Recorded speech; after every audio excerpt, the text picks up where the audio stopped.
The following message is best viewed on an oscilloscope.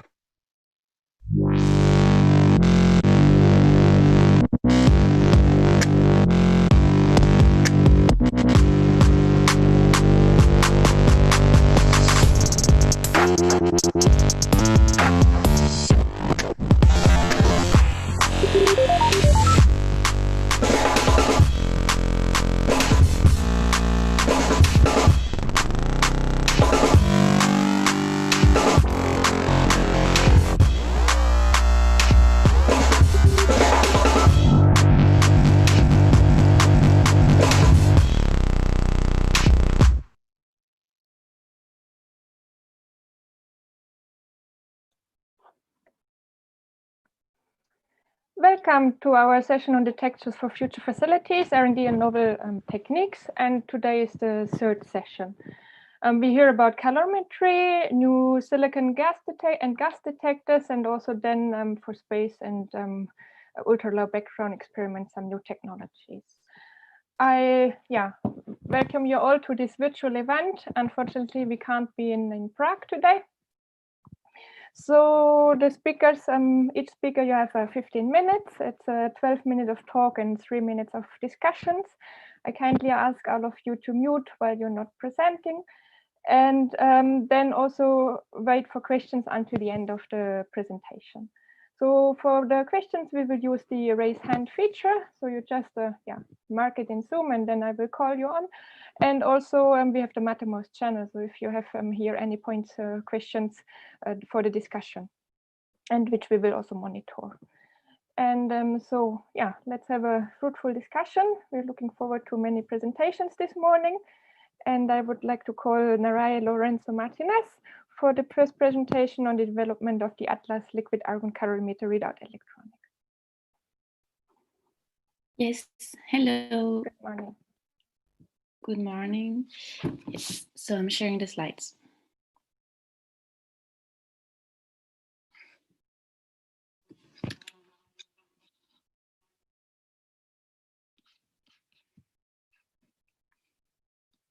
Okay, can you see them? Yes, go ahead. Perfect. So I'm starting. So good morning, everyone. I'm going to talk about the development of the liquid argon electronics for Atlas HL-LHC development. So just to remind you, this HL-LHC program, so it's starting around 2027 after 2 years of shutdown. And the goal is to go to about 5 times more luminosity that we have currently, and with a very large parallel of about 200. And there's so at the end, the goal is to reach at ultimately 4,000 inverse Vectorburn. So why we are upgrading the calorimeter system? So first, we are not upgrading the detector themselves, but just the electronic part. And we are upgrading because there is an incompatibility with the future Atlas trigger scheme, and also because the electronic is not qualified for such high luminosity and pileup. And also we want to benefit from technological progress we have currently. So the goal is really to maintain and then even enhance the physics reach during HL-LHC. So on the next slide, so just to remind also what I'm talking about when I say liquid argon calorimeters. So there are 4 subdetectors when I say that. So there is the electromagnetic end cap and barrel. And also you have the hadronic end cap here, and the forward part also, which are made of liquid argon. If I just zoom on the barrel part, you see some electrode with accordion shape. And between this electrode, you have absorbers made of lead, and everything is filled with liquid argon. So when a charged particle cross, you get an ionizing signal, which has this typical triangular shape. And the goal, in fact, of this electronic chain is to preamplify shape and digitize this ionization pulse. So you get at the end this bipolar pulse. So this has to be done for 200,000 cells and from 50 MeV to 3 TeV with at the most 1% constant term. So this is something quite challenging to do. And this has to be done for the next upgrade. So I just put here a schematic of the full electronic check. So on the bottom part, you have the what is being currently upgraded. This is the trigger path. And this you can have more detail on the Pavel talk from yesterday.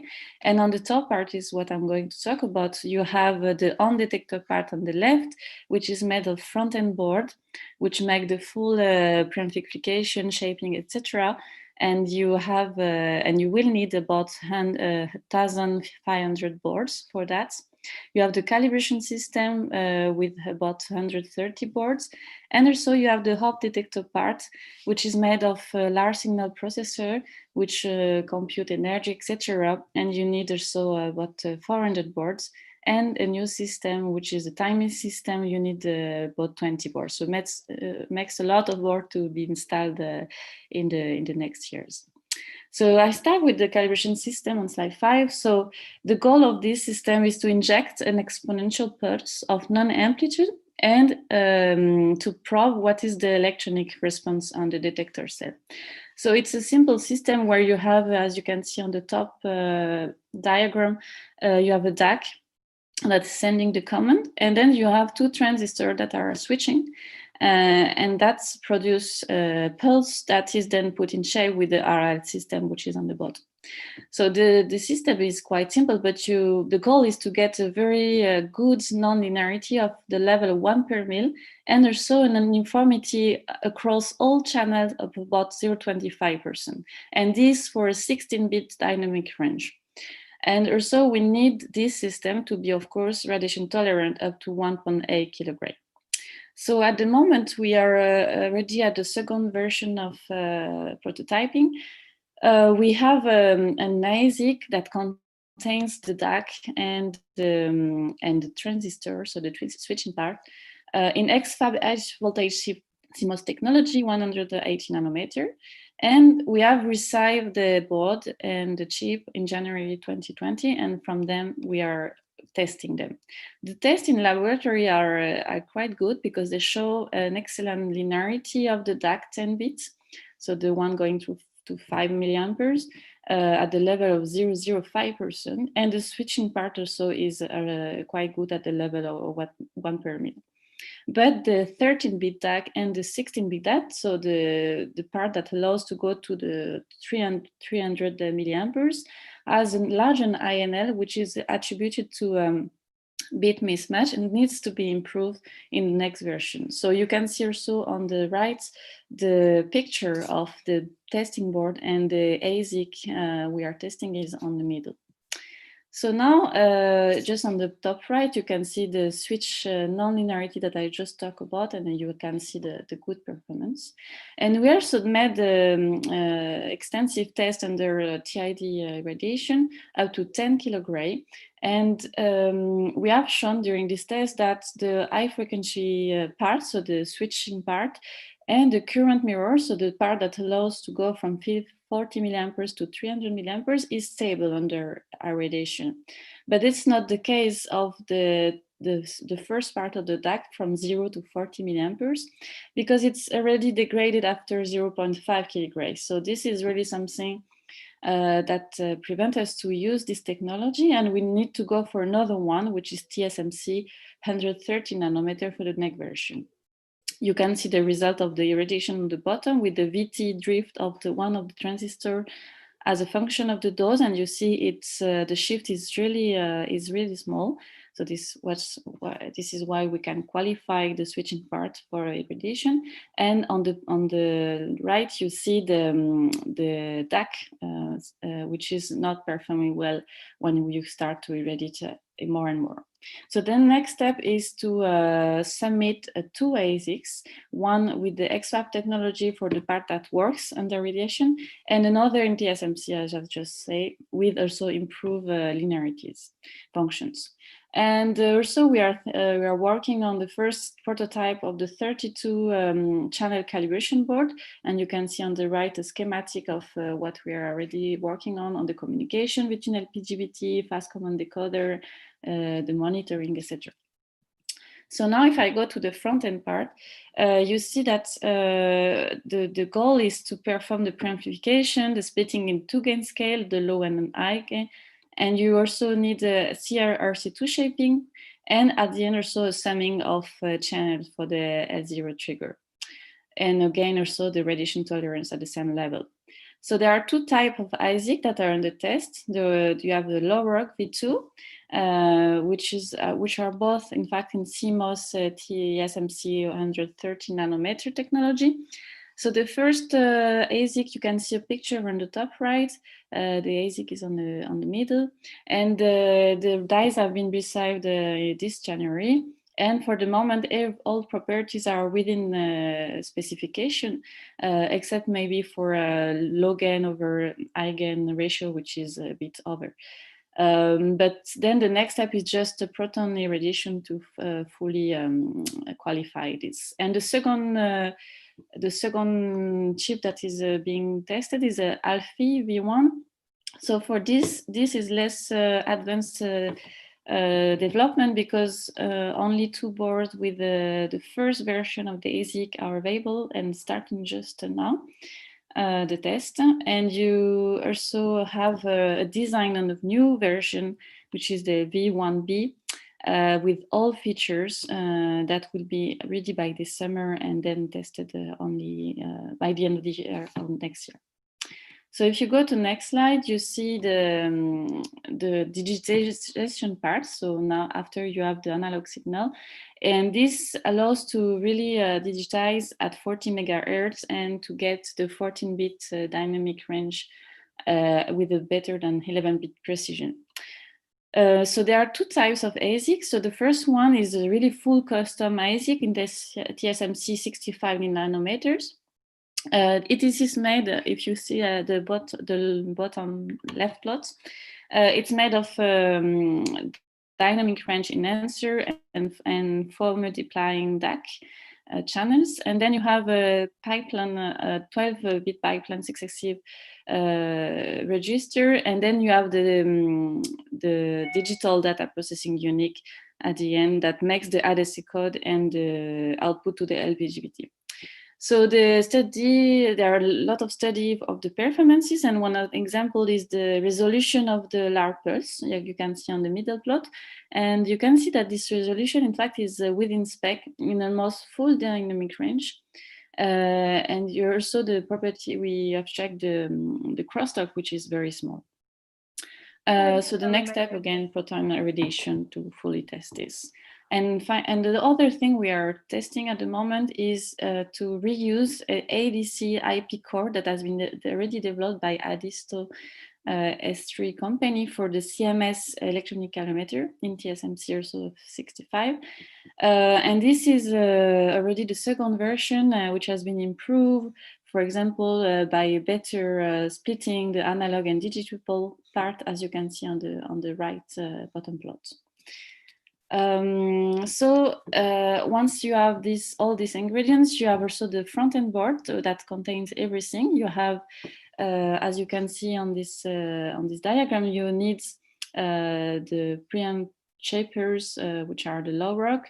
Then you have the ADC, which is the Coluta, and then you have the LPGBT, which is the LPGBT V1, and then of course the VTRX. So this is the first slice board that we are testing with only 8 of each, and we start the test on the fall. And the full prototype with the 128 channels is start to be prepared, and we will have this for 2021. Another thing that is important ingredient is the layer summer board that sums all the analog readout from the preamp shaper. And for the moment, it's only the schematic that are ongoing, and we will have a test board quite soon. And the radiation needs also to be done on the up amp. So now if I go to the off detector part, This is the last one. We need to apply that digital filtering to digitize waveform, calculate energy and time, and transmit to trigger and DAC. And so for the moment, you see on the right, we have 90% of the routine, which is complete on this very complex board. You have 2 FPGA that are doing the processing, 1 that is doing the control, and you have 12 Firefly RxTX to do the transmission and reception. For the moment, there are mezzanine that are built to just test the dev kit of the FPGA. And for the moment, there are 6 boards that have been produced for everyone to test that. And the firmware work, which is very crucial in this kind of complex board, is well organized around Git functionalities. There is another component, which is the smart rear transition module. You can see a picture of the dev kit on the bottom, which in fact help the LASP to make data monitoring and etc. So it is going to be tested now. All right, can you come to the end? I mean, yes, your 12 sure. minutes are, yeah. So just in one word, we have also this timing system that provide the TTC for the boards, and you have a picture of the dev kit for the LPGBT. So on the conclusion, we have seen that most of the ASIC are in the final prototype stage. But also we are starting integrated board design with the front-end board, calibration board, and so on. Just a word that the pandemic situation has caused a few months delay in our project, but still we are on track except for the irradiation testing. And we have developed many ideas to overcome this, for example, with remote access to data acquisition or to moving test bench in people's homes. Thank you for your attention. Thanks a lot. We have time for a quick question. Is there any? I have a question, if I may. Yep, go ahead. Narei, did you mention where are you going to do the proton irradiation for single event upsets? So it depends on which ASIC we are talking about. For example, for the low rock, so the front end analog part, and for the calibration ASIC, we are doing this in PSI, in close to 0. Okay, yeah, thanks a lot. For the other components, it depends on the country where it is developed. Yeah. Michal, you also had a question? You had a hand raised? Yeah, just a question. For your first ASIC, you said it's XFAB HVITS-MOS. Is it XT018 technology? Is the XFAB, yes, 109, yeah, 1800. And is it silicon on insulator one? Yes. Yes, so we have some quite extensive experience with this technology. So you probably use thick oxides, right? Or yes, we will not use this. You will use this only for half of the, just for the switching part, the transistor part. Just for the transistor part, yes, okay. So that's the cause of the problem. We have quite extensive experience with this technology, and when you use the thin oxides, the radiation effects are extremely dependent not only on the dose but also on the dose rate. And at 16 grays per minute, we were able to get something like 2 kilorats before the first effects showed. Ah, okay, so it's interesting. Remark. Okay, yeah. Excellent. So we see the same thing then. Okay. Yeah. Thank you. Thank you very much, Narei. Then let's continue with Saidali Moyadi on the upgrade of the Atlas Hadronic tile calorimeter. Exactly, you stop sharing, and then Saidali should be able to share. Did we lose him? No. Okay, go ahead, we see your slides. However, we cannot hear yet in case you're speaking.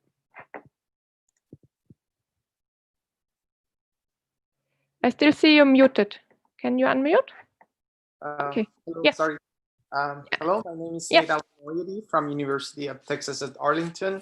And on behalf of Tile Calorimeter team, I'm presenting my slides on upgrade of Atlas Hadronic Tile Calorimeter for the high luminosity LHC. So this is the outline of my talk. So I start with an introduction to the tile calorimeter. It's a hadronic sampling calorimeter with still absorbers and plastic scintillators. Charged particles produce light in plastic scintillators, which is then delivered to PMTs through wavelength shifting fibers. Readout is grouped into pseudo projective geometry cells. Each cell is read out by 2 PMTs. In total, we have around 5,000 cells and 10,000 PMTs in the detector. Calorimeter is composed of 1 long barrel and 2 extended barrels as shown in the pictures. So as an overview of the upgrade project, we will have complete replacement of front-end electronics to provide continuous readout of all channels at 40 megahertz. That's fully digital trigger readout. We will have new backend electronics compatible with new trigger and DAC system. We will have replacement of around 10% of PMTs, which are associated to the most exposed calorimeter cells. Then we will have our high voltage regulated remotely in the counting rooms and low voltage regulated locally on front-end electronics using point of load regulators. We will also have increased radiation hardness of electronics for high luminosity environment, and we will use mini drawers inside the modules to improve accessibility and robustness of the system. So the expected performance that we have is basically a fully digital trigger system with a higher granularity and precision compared to the current system that's going to be used.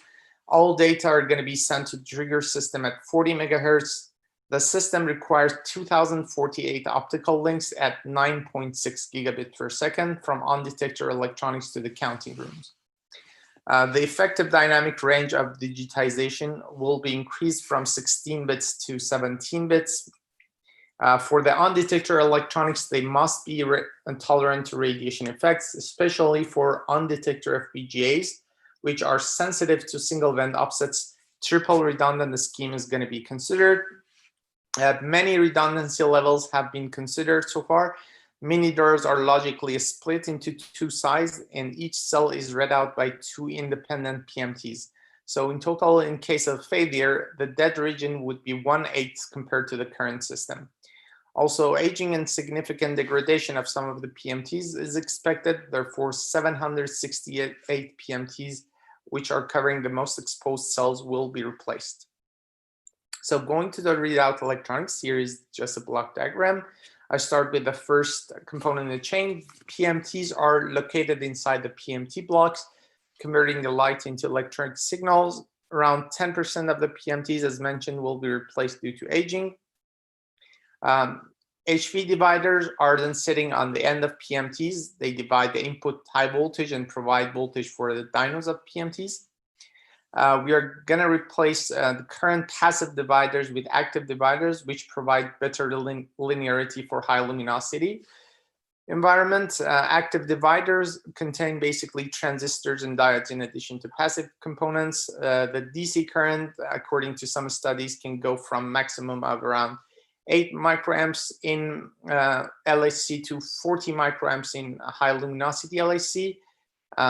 So as you can see here, nonlinearity in passive dividers could go up to 15% in this condition, while it is below 1% for active dividers. So then going to the next component, located on top of active dividers, we have Phoenix board, which shape PMT pulse and prepare them for the ADCs on mainboard by 2 gains, and also provide the slow integrator signal for calibration and luminosity.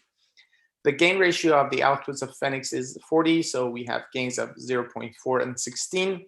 The selected gains provide the saturation limit of 1050 picocoulomb or 1 TeV for low gain signal.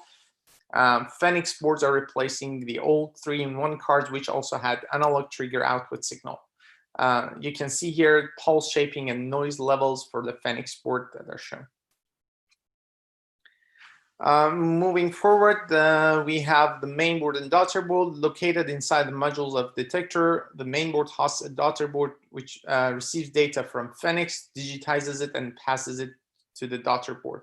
We have 2 12-bit ADCs on mainboard, which provide a dynamic range of 7 bits for the 17 bits for the signals. The mainboard was used in the test beams, and its new version was designed recently, providing voltage and current monitoring for counting rooms. Located on top of the main board, we have daughter board, which formats the data, including detector control system or DCS data, and sends it to the backend electronics through optical links. The optical modules on daughter board provide a data rate of 9.6 gigabit per second for the total 4,096 optical links, from which 2,048 are for backup or redundancy. After using the daughter board in several test beams, the new version is being designed with new FPGAs, Kintex UltraScale, triple mode redundancy, and also improved routing from mainboard ADCs. As you can see here, both mainboard and daughter board are composed of two identical sides to provide redundancy. So then going to the preprocessor located in counting rooms, we have our preprocessor or PPR, which receives data from detector and computes each channel energy and time. Unlike current system with on-detector data pipelines, we are now moving the data pipeline buffers to the PPR, which is closer to trigger system for lower propagation delay. PPR is composed of compact processing modules or CPMs hosting by an ATCA carrier board. After successful tests of PPR prototype in the test beams, which was under development since 2015. First CPMs were made in 2019 and tested successfully using a motherboard. Custom ATCA carrier is also designed to host the CPM and provide connection between the CPMs and trigger and data acquisition interface or TDACI. So going to TDACI, it's basically sitting inside the ATCA crate and receives channel energies from the PPR and computes cell energies and quantities to be passed to the level 0 trigger. Digital trigger sums in TDACI are now replacing analog trigger sums, which was being done previously on detector. First version of TDACI was made in 2018 and was used to do several tests. Before that, we were using PPR prototype, which was performing the tasks of TDACI. You can see here that tests were done to verify the performance of board using optical links, specifically Firefly optical modules and SFPs. Then going to the mechanics, all of the front-end electronics are placed on mechanical structures called super drawers, which help us to insert them inside the 3-meter long girders. Mini drawers are designed with half of the length of the current drawers, which provide more accessibility and robustness, and also reduces the scale of a possible single point of failure. You can see here that super drawer design is different for long barrels and extended barrels, as the number of PMTs is basically less inside the extended barrel modules. This tailoring design for extended barrel modules will decrease the number of front-end electronics board as well. Then going to distribution of high voltage. So the regulation of high voltage is basically being done with HV regulation boards in the counting room, which provide regulated high voltage for individual PMTs by considering requirements like noise, ripple, and temperature dependence. Unlike the current system, the regulation is being done remotely, which eliminates the radiation hardness requirements and also provide much better accessibility. Each board provides 48 outputs for individual PMTs in each module. As you can see here, prototypes with 24 output channels were used in the test beams, and recently prototypes with 48 output channels were made. Then going to the LV distribution, located inside the LV box in the finger of the module, we have LVPS bricks, which converted the input 200 volts to provide 10 volt for the front-end electronics, which is then converted to different voltages by point of load regulator. This is basically a 3-stage system, unlike the current system, which is a 2-stage system. Monitoring of the bricks is being done by ELMB, the embedded local monitoring board, hosted by an ELMB motherboard inside the LV box. Also, the control of the individual bricks is being done via tri-state control signals by the off-detector auxiliary board and through the recently designed robust ELMB motherboard. Then 2 minutes remaining. Going to the calibration systems. So the two main calibration systems of TALCAL are cesium and laser, which are used to calibrate scintillators and PMTs. Cesium system is composed of a cesium-137 source driven by a liquid through the tiles to deposit known energy on the cells. We'll have new control boards for cesium system, which are designed with a higher radiation tolerance and new type of interface with DCS.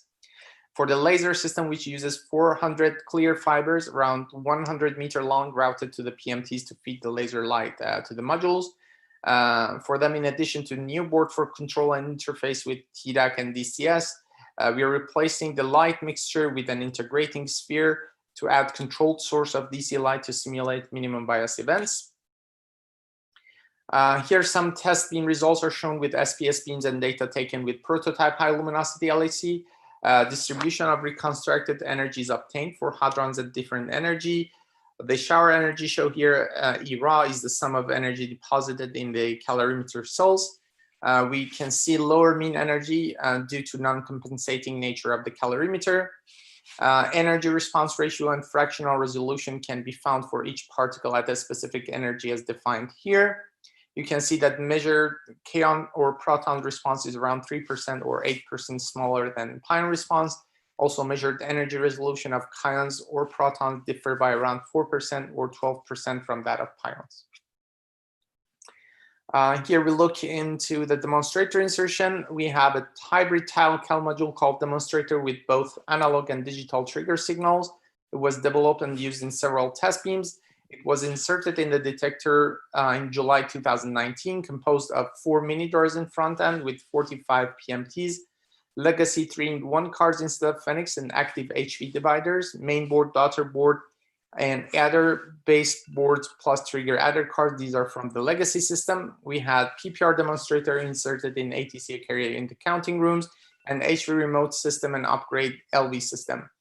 The demonstrator is now integrated in TDAC. You can see performance comparison show lower noise in demonstrator with respect to the legacy modules, thanks to larger dynamic range. In summary, I would say the design of the upgrade is based on the present successful experience. Energy resolution and detector granularity will be preserved. Readout resolution, sensitivity, and dynamic range are slightly improved. A special attention is given to redundancy, reliability, and radiation hardness. Fully digital readout will allow for using greatly enforced trigger capabilities. Improved monitoring and calibration capabilities are also enforced. Extensive tests have been performed of the design with the SPS beam since 2015. The hybrid module demonstrator is backward compatible with the legacy modules and will be included in LHC Run 3. The project has now entered into component production phase. So that's it for my slide. Thank you for your attention. Thank you. We also have here time for a short question. Anybody has a question? You say you're in the production phase, so was it also hit by COVID? And do you have further tests to do? Is it running fine so far, the production? Yes, so I think one of the only things that we are still need to do is some just radiation tests that was mainly delayed and affected by the COVID situation. So we are doing the final radiation tests on our LVPS bricks, which are basically located in the most harsh environment in the detector, in the calorimeter, and also some on the front-end electronics with the daughter board FPGAs. Other than that, yeah, maybe there are some minor delays as well, but not that much. Okay, and you don't expect any surprises from the radiation test since you then want to produce no, so far everything was good, and we had also the backup plans like producing components from single batch or things like this. Thank you. Then I see Carlos, you also have raised your hand. Go ahead. So I have a question. You mentioned that the main board will have voltage and current monitoring capabilities sent out. Something like that. Yes. Will you be using the GBT DCS bits for this monitoring, or any other? Yes. This is the plan. The main board is supposed to basically monitor all the local voltages and currents to basically send them through the optical links to the DCS system. Okay. Thanks a lot. Thank you. Thanks a lot, Said Ali. Then let's continue with Ulrich Eggede on the flavor physics for the LHCb upgrade too. Okay, I should be almost there. Yeah. So yeah. Perfect. Go ahead. Yeah. Let's get this one out of the way. Okay, so I'm going to talk more about the physics side of things for the upgrade of LHCb, in particular what we call upgrade 2. So what is the upgrade 2? I think it's the first question. 1 second, so, maybe you want to reduce the zoom window, then we can see the full slide. Yes, if you can see, how do I reduce it? Sorry. Yeah. There you go. Perfect. Yeah, fine. Go ahead. Good.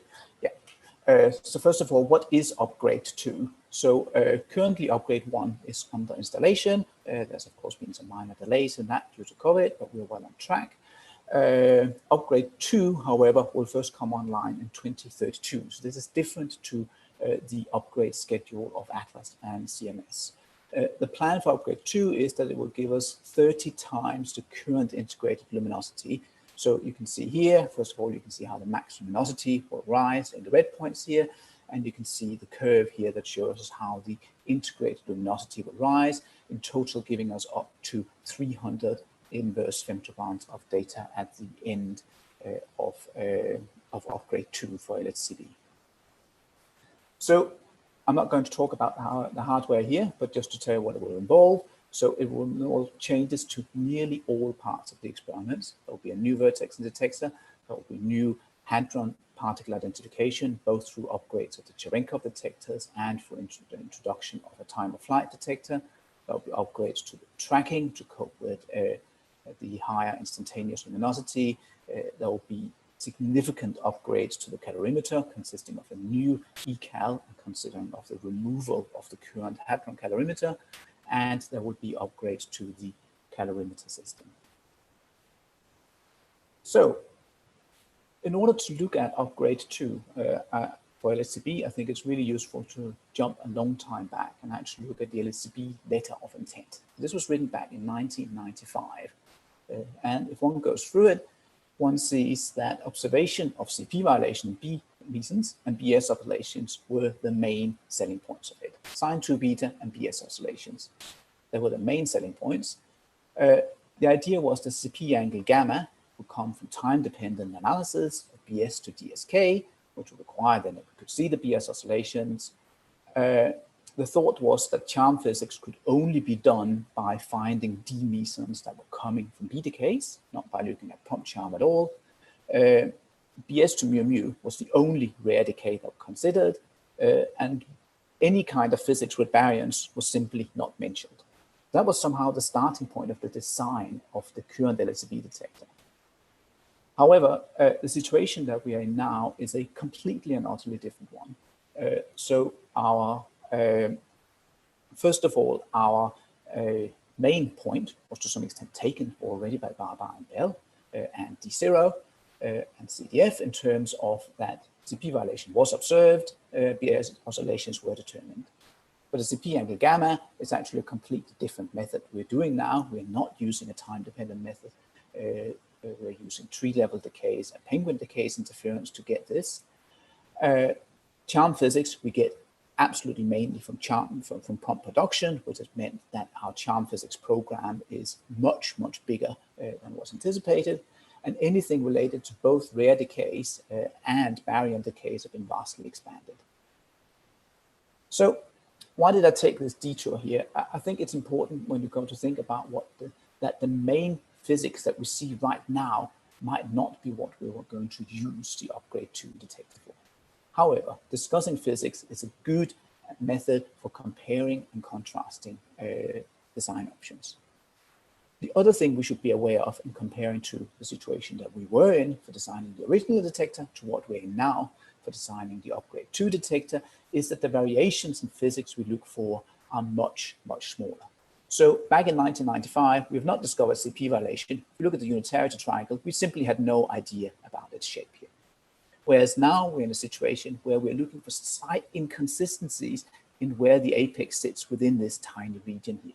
So it's a very different situation we're in. We're also in a situation where in the coming years, results from BEL2, ATLAS, and CMS might really change our goals dramatically. If BEL2 should discover B to K star and 2 neutrinos, for example, that could really change the way we're looking at rare decays. A discovery of some new heavy particle in ATLAS and CMS might, of course, dramatically also change the way we're looking for indirect results in LHCb. So let me give you one example of this here. So currently, the rare decay anomalies is probably the hottest topic from within LHCb in terms of the B to SLL decays. However, we do have the problem at the moment that it's hard for us to tell if this is new physics or if this are charm loop effects. So if we look at a diagram like the one to the left here, this is a potential new physics contribution to the final state where we have a leptoquark created and we end up with a K star and 2 muons in the final state here. But at the moment, it's really hard to tell us if what we're seeing is in fact not just due to what we call charm loop effects here, where we then have a B to C transition, we radiatively emit a muon pair from that one, and we end up with the same final state. So what we're looking for in upgrade 2 is to go from a situation where we can say it's either one or to the other, to that we can distinguish those two here instead. How are we going to do that? Well, 2 tools that I will mention here that I think are very relevant for this year. One of them is that the same new physics has to fit all measurements. So if we look at the plot here to the right, this is a plot of what we call the Wilson coefficient determined from looking at many different rare decays. Standard model sits down here at the origin at 0.0 here, and we see a whole number of different measurements here. The BS to mu measurement is the horizontal band here. We see measurements coming from branch infractions in this one here. We see measurements coming from angular measurements in these here. Different measurements like this here should all lead to a compatible result. There's only one new type of new physics that affects this here because it's affected indirectly. So when the uncertainties of these here are reducing at the upgrade, they should converge to a single point. If they don't, then it's an indication of that it's something we are not understanding in the data. The other one we can look at is shown in the plot down here, which is looking at a single measurement coming from B to K star mu mu, where we measure the Wilson coefficient C9, but we measure it in different kinematic regions of the mass squared of the muon system. So again, these here should give us the same value. At the moment, we can see with the present data that these here are giving compatible results that are different to the standard model that we set up here.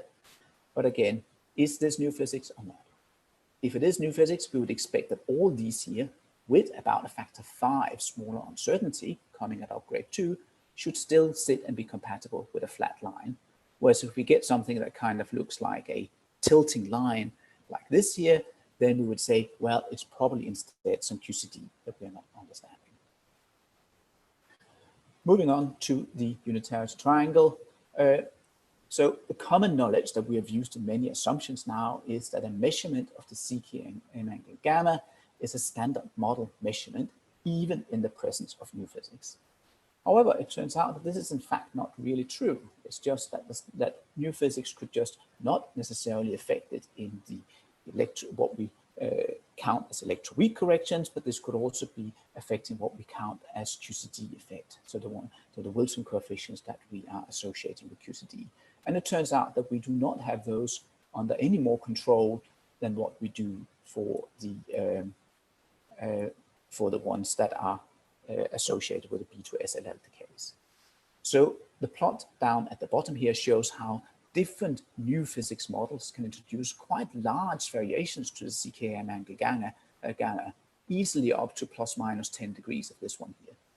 We will make measurements of this angle in different ways at the upgrade 2 to better than 1 degree. So it's something that we can really constrain. So what do we need to do? We imagine that we can go from a situation like what we have to the left over here, where we currently see the apex of the CKM triangle here, to a situation upgrade 2 where it's really this tiny point here. That's a different one. How can we make these measurements? How can we look for compatibility here? Well, there's really 2 different measurements that gives us the triangle measurement. One is the measurement of delta MD over delta MS, so we get modulations. That gives us the orange band here, and combined with sine 2 beta, the angle down here, we get a position of the top point here. The other one is that we measure the CKM element VUB, that measures the length of this side here, and we measure the CKM angle gamma here, which is this angle here. Those two measurements are completely independent of each other. They both require upgrades for statistics. That's how we will improve sine 2 beta angle. That's how we improve the angle gamma. And they also require improvements on the theory side in order to be able to extract what we want from the measurement of the oscillation parts, delta MD over delta MS, and in particular for the measurement of VUB, where it is more developments in theory that is required rather than additional amounts of data. 2 minutes left. Yes. Looking at lepton flavor universality, this is of course one of the other hot points at the moment, for LHC comparing final states with pairs of muons and electrons. At the moment, we see a measurement here that's different from unitarity, but with quite large uncertainties here. At upgrade 2, we expect to be able to get tiny uncertainties of this here. However, this is something that puts particularly strong constraints on that we need to keep the current performance of our calorimeter with a much higher occupancy. Here, there's no theory uncertainty in this. This is simply a matter of getting more data of high quality. So the final physics point that we'll make would be on charm CP violation. As I mentioned earlier, charm physics has really grown in importance in LHCb and will do so even more in upgrade 2. So time-dependent CP violation in charm serves as an excellent null test for the standard model. We are very certain that there is no charm-dependent CP violation at a level that's kind of a 10 to the minus 3 level in the standard model. The current uncertainties we have in this are shown by these big bands here. At upgrade 2, we expect to be able to contract that uncertainty by more than an order of magnitude. So this makes it a very promising measurement that comes through changes to the trigger, comes through introducing new tracking stations inside the magnet that allows for lower momentum tracking as well. So that moves me on to the conclusion that the physics case is strong for upgrade 2 of LHCb. There's a note here to where you can find many more details about this. However, in terms of the physics case, I think this should be taken a little bit like a research plan for a PhD. What we present here is a possible direction that the physics will take at upgrade 2, a decade from now, but it's not a rule book for what we can do. Next point is that the theoretical uncertainties are significant in many areas, so we need also to work together with the theories on improving that so we can get further understandings of how we can in particular develop clever data-driven cross-checks on theory uncertainties. And finally, maybe that the LHCb upgrade is ambitious, but that we should not compromise too early on it, because then we might simply not know what gains we can make. So just to finish, I also have a performance table here. You can look at this one for specific numbers of estimated resolutions and so on, but I will not go through the numbers. So thank you very much. Thank you for your presentation. Are there questions?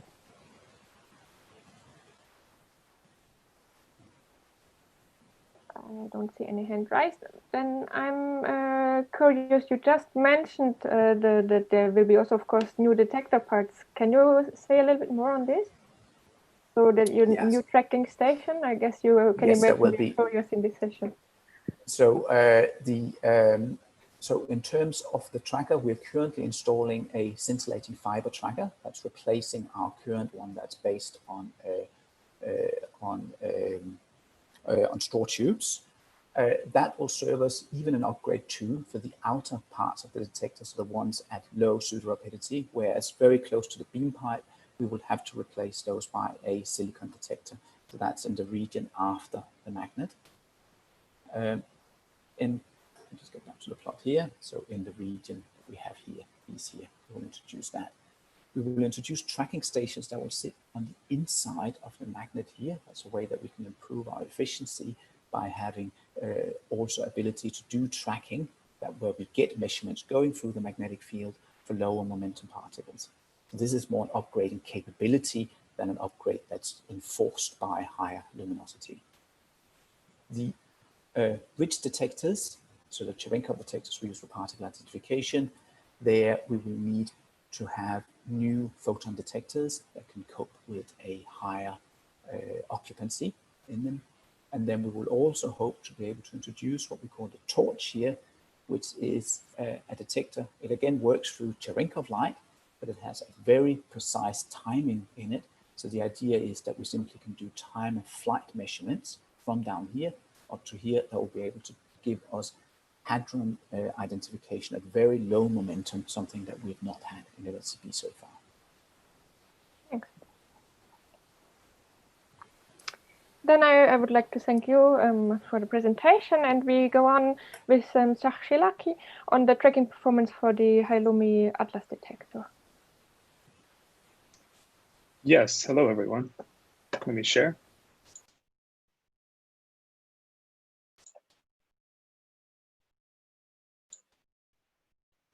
Very good. Everyone see my slides? Very good. Great. Yeah, we can see and hear. Thank you. So my name is Zach Scalacci, and today I'm happy to share some tracking performance studies of the high luminosity LHC Atlas detector. So I don't think I need to spend much time explaining the Atlas detector or really the high luminosity program thanks to the previous talks this session, but I'll just give a quick overview for purposes of motivation of high luminosity. So the high luminosity program is really the ultimate run of the LHC. It's beginning sometime in the late 2020s. The center of mass energy will be increased to 14 TeV and will be running at unprecedented instantaneous luminosity, which will yield us an enormous amount of data. So we plan to run this program over a decade, I think we're thereabouts. And this will yield something like 4,000 inverse femtobarns of data, which to give you some scale, in run 2, the previously finished run, we collected up to about 140. So this is a huge increase.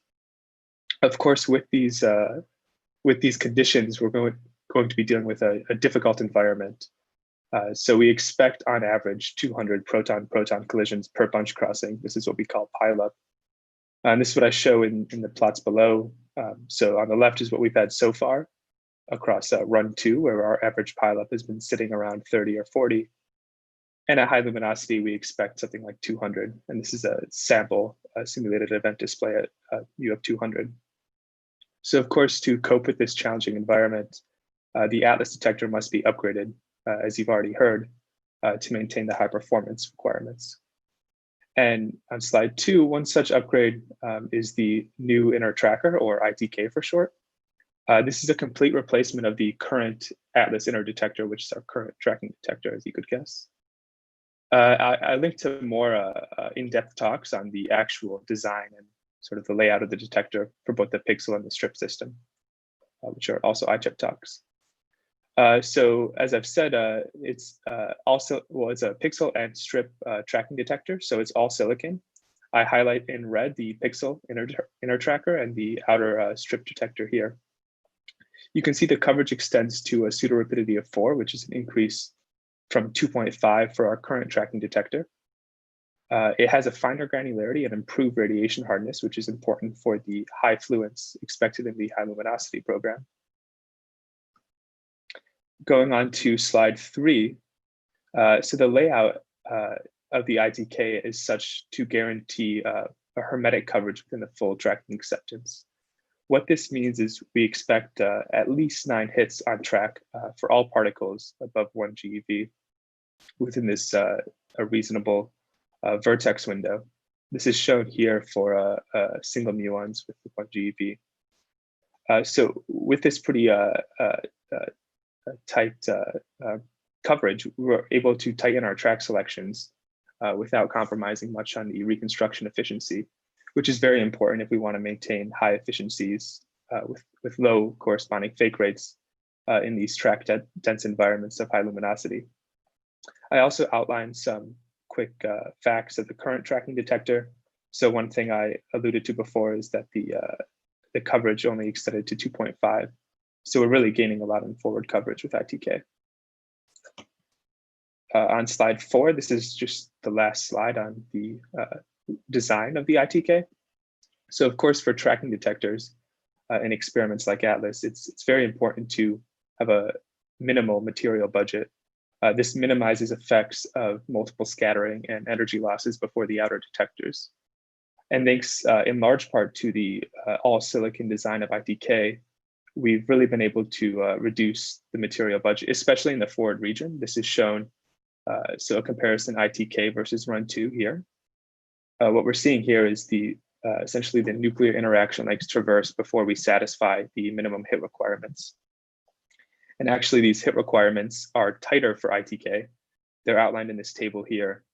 And compared to run 2, where we just had a flat requirement of 7, we're able to actually tighten these selections. And as you'll see coming up, this doesn't really hurt us in efficiency of the fakes. On slide 5, this is just intended to give a brief overview of the reconstruction challenges. So the typical tracking chain for Atlas follows essentially a 3-step process in which in the first step, seeding, what we call seeding, is where we search for hit triplets of 3 space points. From these, this collection of seeds, we run the track finding with a combinatorial Kalman filter, which gives us our track candidates.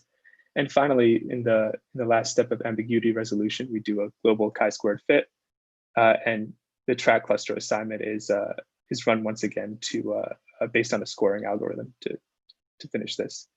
Now, as you could imagine, in a track dense environment with expected 200 pileup vertices, this is challenging because of the combinatorics involved.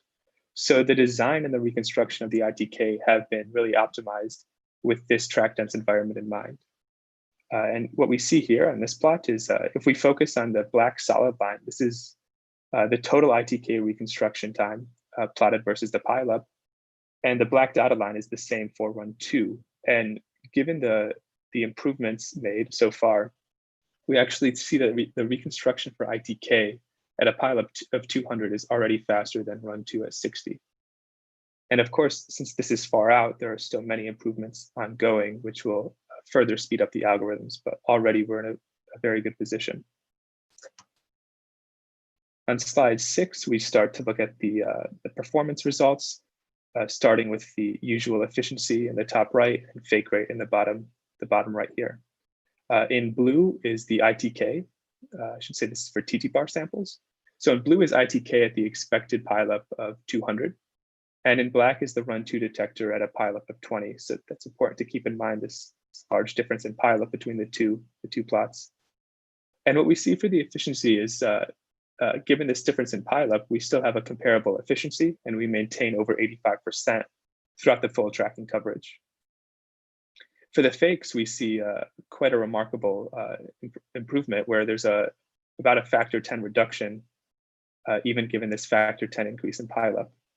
Now, this is thanks to several things, probably most notably the increase in overall hit counts, which I said before allows us to tighten our track selections and really reduce on fakes. And of course, you see that the forward coverage extends for ITK beyond 2.5 all the way to 4. Going to slide 7, we look at the transverse impact parameter resolution.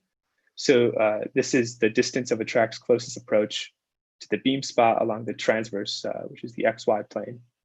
We call this D0. If we focus on the right plots, this is showing a comparison of the ITK with the run 2 detector. There are actually 2 instances of the ITK in green and blue, given different pixel pitches.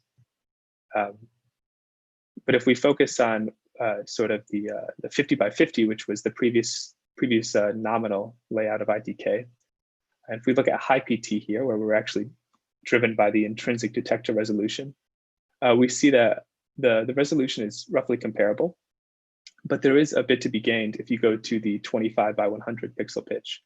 And actually, since these plots were made, a change was made in the layout of ITK, in which the innermost barrel layer of the pixel will be switched to this 25 by 100 pitch, which lets us gain a bit compared to the green resolution here.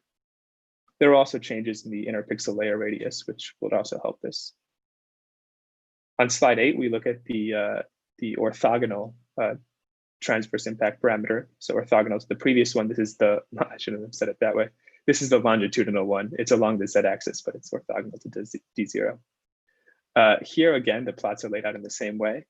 And if we look at high PT again, we see significant improvements with respect to run 2, actually regardless of the pixel pitch chosen. Now, this is good to see because getting Z0 accurate is really important for both pileup mitigation, which is a big challenge of high luminosity, as well as vertexing in these high density environments. And speaking of vertexing, on slide 9, so what I mean by vertexing is the process of both reconstructing and identifying the primary hard scatter, as well as the pileup vertices. Now, as you could imagine, this is difficult given a high pileup environment. You have many nearby vertices, vertex dense environment, which must be individually resolved. So some improvements had to be made actually to the vertex fitting algorithm. So we're using a modified version of the Run2 iterative vertex finder. This is called the adaptive multi-vertex finder, which allows for some simultaneous fitting of vertices if tracks are assigned to more than one vertex. And now if we look at the reconstruction efficiency of vertices on the left plot, again, we have these two instances of ITK based on the pixel pitch, but they're nearly identical in this case. And what we see is that not only is the baseline efficiency improved over Run 2, but the stability with pileup is much improved, such that there's almost no degradation with pileup.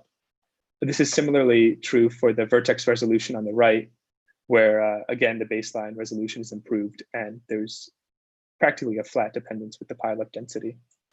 2 minutes left. Thank you. On slide 10, this is just a brief overview of the physics objects, not showing everything, of course, but just to summarize both these plots and ones that I'm not showing, I could say that there are excellent prospects for future developments in the realm of both object reconstruction as well as combined performance for the high luminosity LHC. In the bottom left, I start with the pileup jet rejection, where there's particular improvements in the forward region. This is comparing the green dotted, which is Run 2, with the green solid. Of course, this is in part due to the Run 2 limited coverage.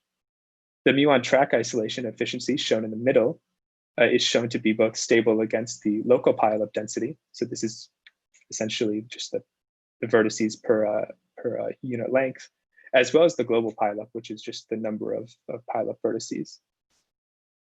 And lastly here for B tagging, which is, if we look here, it's essentially comparable. So Run 2 is shown in pink and the comparison is shown on the bottom. It's essentially comparable performance at this stage, but again, this is a large difference in pileup, and there's large room for improvements here from ITK specific optimizations. So to conclude, the Atlas in our tracker, the ITK, is well designed to cope with the track dense high luminosity environment, has an all silicon design, has finer granularity and the extended forward coverage. And it will really be key to the continued success of Atlas during the high luminosity program. The reconstruction has been optimized and is continually being optimized for this difficult environment. And we're already seeing improved performance in many ways and comparable performance otherwise, keeping in mind that we're now working at a much higher pileup. And one thing I've yet to mention here is that we'll also have track time assignment possible with this new forward timing detector. This is called the HGTD, high granularity timing detector, which will allow us to further improve the pileup projection. So thank you. That's all I have. Thank you very much. Are there questions? Can you comment on impact of varying material? So I guess here for the simulation, a certain amount of material is assumed, but now when the detectors are built, maybe there's more material. Where is the biggest impact? Yeah, of course. So this is something that's always in flux given collaboration with the engineers.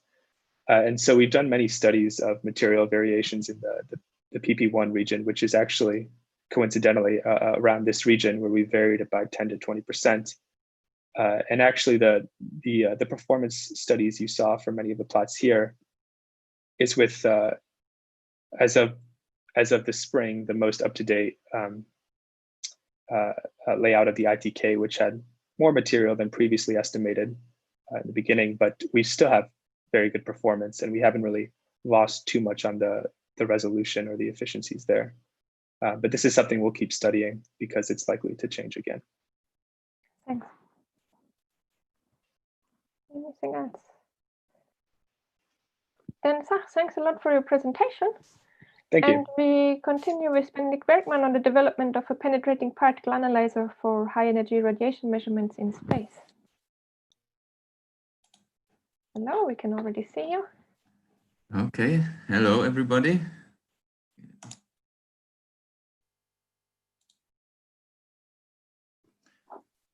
Okay, perfect. Go ahead.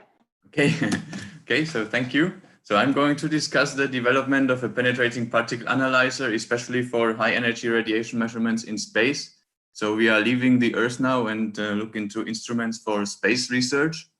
Penetrating particle analyzer is long for PAN.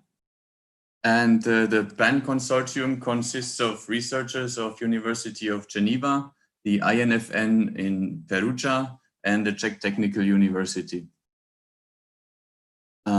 What is PAN? So PAN is a future scientific instrument which is dedicated for deep space and interplanetary missions. And its goal is to precisely measure the flux composition and direction of penetrating particles, which are actually defined as particles which have more than 100 MeV per nucleon. Such particles can be found, for example, in solar particle events. However, these TeV solar particle events are rather rare. But of course, these are the ones which are potentially harmful.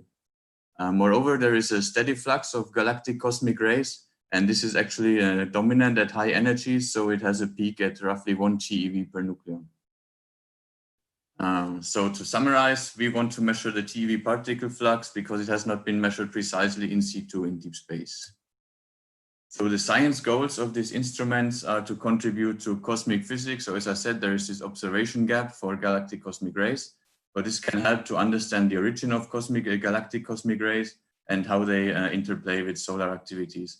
Moreover, we will be able to contribute to antimatter searches, so to measure the content of antimatter in these galactic cosmic rays.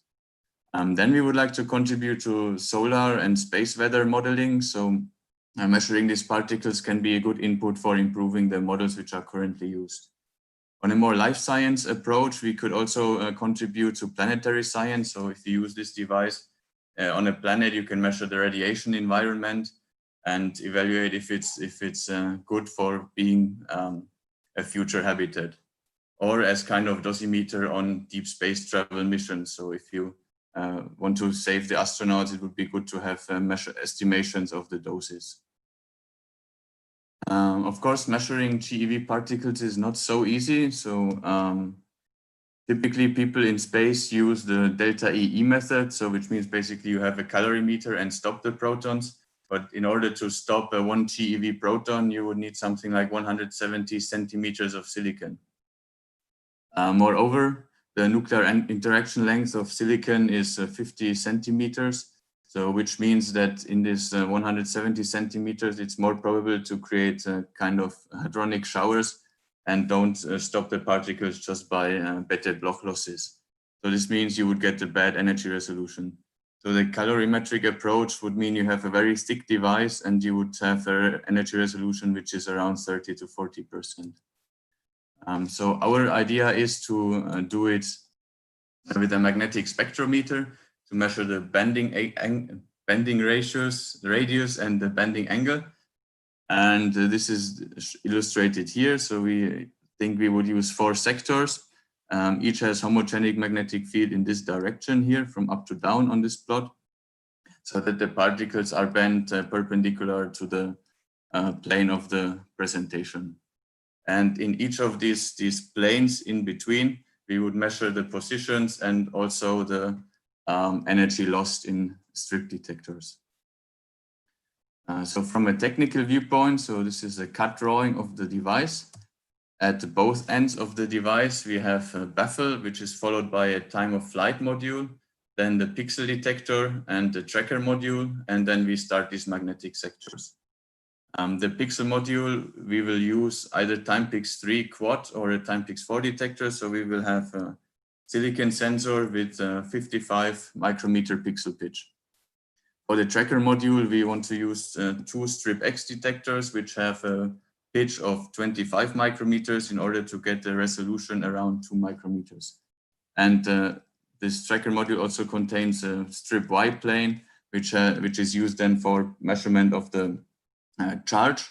and this has a pitch of 500 micrometers. The central planes, they're a bit reduced, so they only consist of the tracker module, which means the 2 strip planes and the strip Y plane.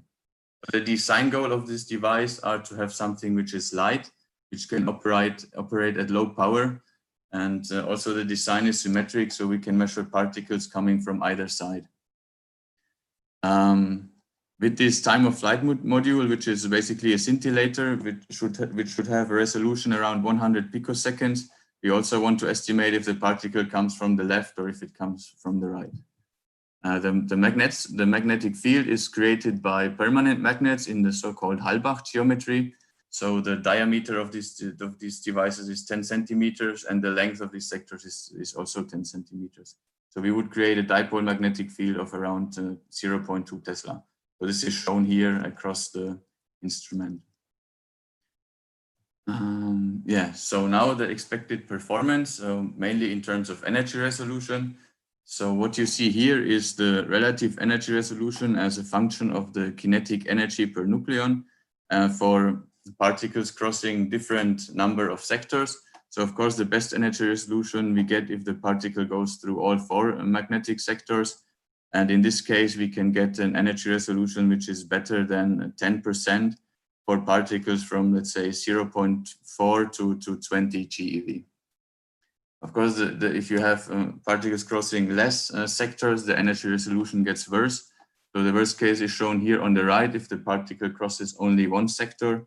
And in this case, we have something like 20% for protons if they are below 2 GeV or in the range from 0.2 to 2 GeV. Okay, now we have applied for funding to create such a device and send it to space. And with PAN, we were not successful, but we got funding for a so-called mini PAN, which is a reduced version. And we received funding from the Horizon 2020 call. So we started this year in January with preparation of mini PAN. And this is a device, as I said, with smaller dimensions. So it consists only of 2 magnetic sectors, which are also reduced in size. But this device should be suitable for space weather analysis because it's small enough to put it even on CubeSats. And of course, also you can think about using it for this planetary exploration. Even though it's smaller, it still has the same instrumentation as the full PAN. So this should be a demonstrator that the technology could work. And if it's successful, we would like to continue with preparation of the full PAN system. Of course, less sectors means worse energy resolution. So here we show the energy resolution for 2-sector acceptance.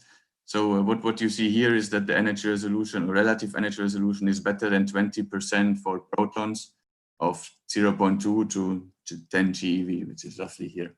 In order to get these values, we increased the magnetic field strength to 0.4 Tesla.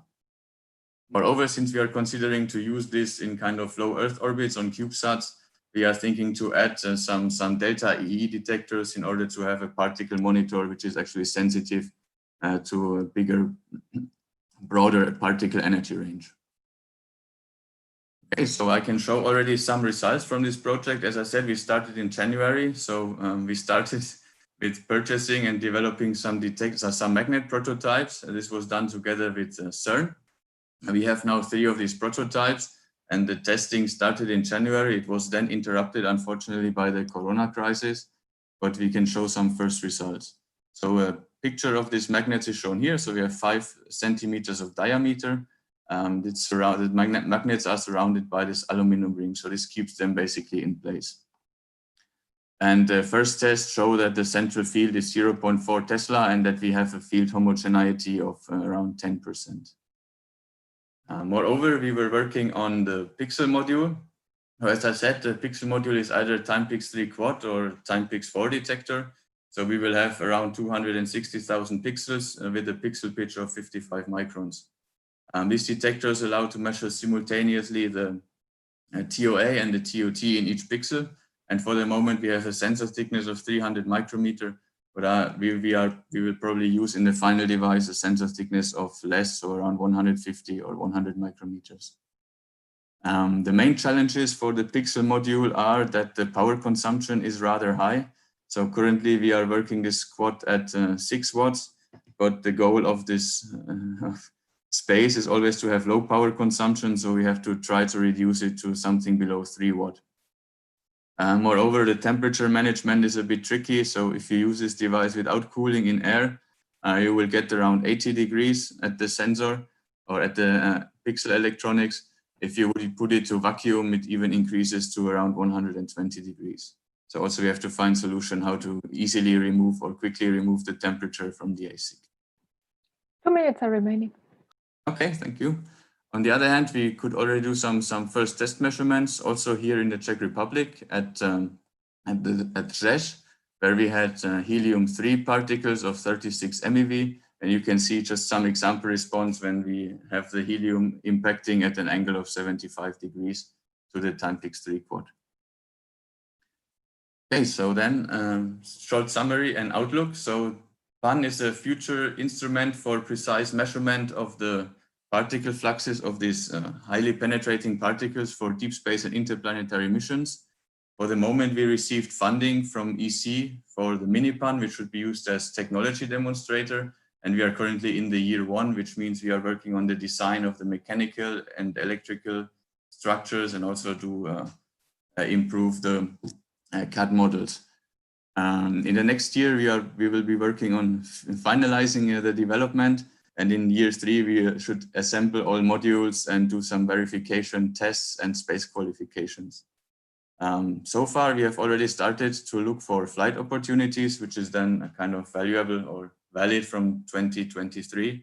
And we are considering the use on the Lunar Gateway, some CubeSat missions, or the use in Jupiter radiation belt exploration, or on the European Large Logistics Lander.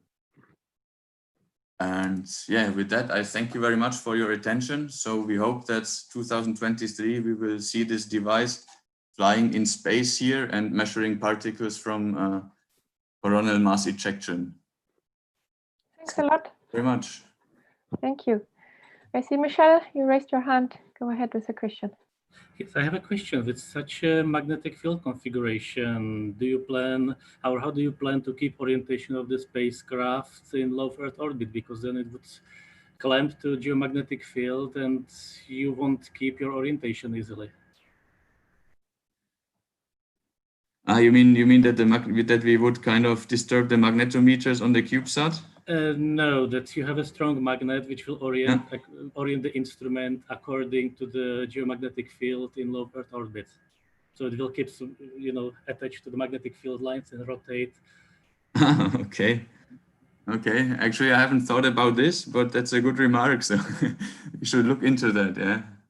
Yeah, because it would keep rotating, I would think. Yeah.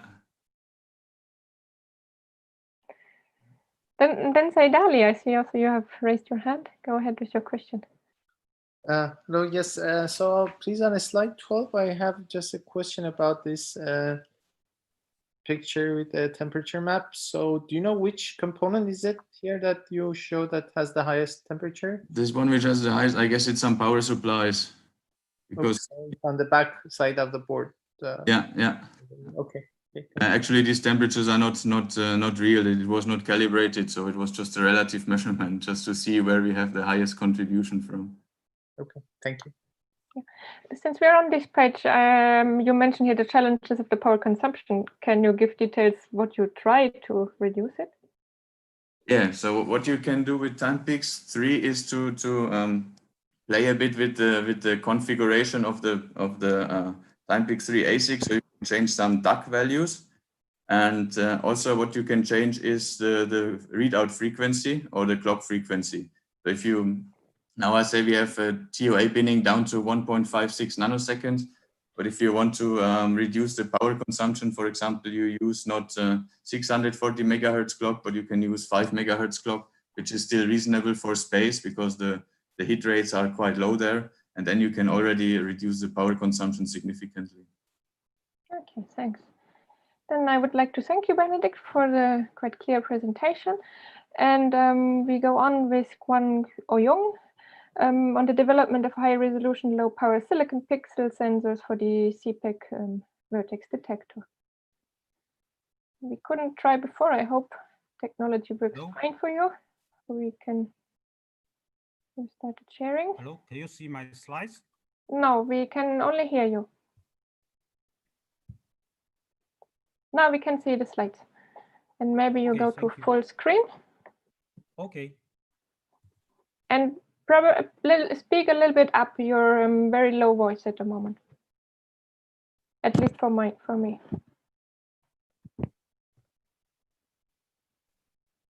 Is that okay? Okay, then go ahead. And yeah. Okay, sorry. And thank you. And I'm happy to be here to speak about something about the development of high resolution and low power consumption silicon pixel sensors for the CPC vertex detector. And I will see a little bit about the requirement for the CPC vertex detector, and then followed by some recently developed pixel sensor prototypes, and say something about the planning of our consideration for the next step. And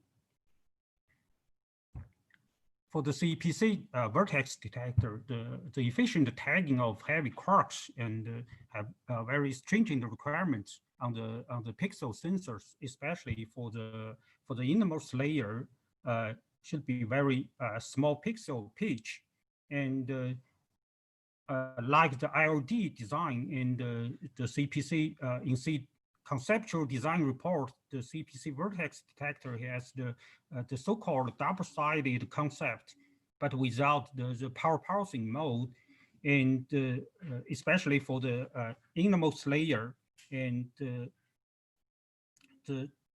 point resolution should be better than 3 micron. And so the pixel pitch it's about 16 micrometers, and also with very small material budget and low power consumption, and almost faster readout, especially for the the CPC will operate and in Z0 mode. And there is already some R&D activities for the CPC vertex silicon pixel R&D activities. And the one is based on the TowerJazz 180 nanometer process, the CMOS process. Another is the SOI pixel based on the Lattice 200 nanometer process. Both CMOS and SOI R&D, firstly, we will focus on the fine pitch and the low power front end pixel design, and that's why we have some CPV series sensor prototypes based on SOI process, and the JetPix prototypes on CMOS process. Besides, we have to consider some faster readout architecture to meet the occupancy on the experiment, and we already have a MIC4 prototype on that.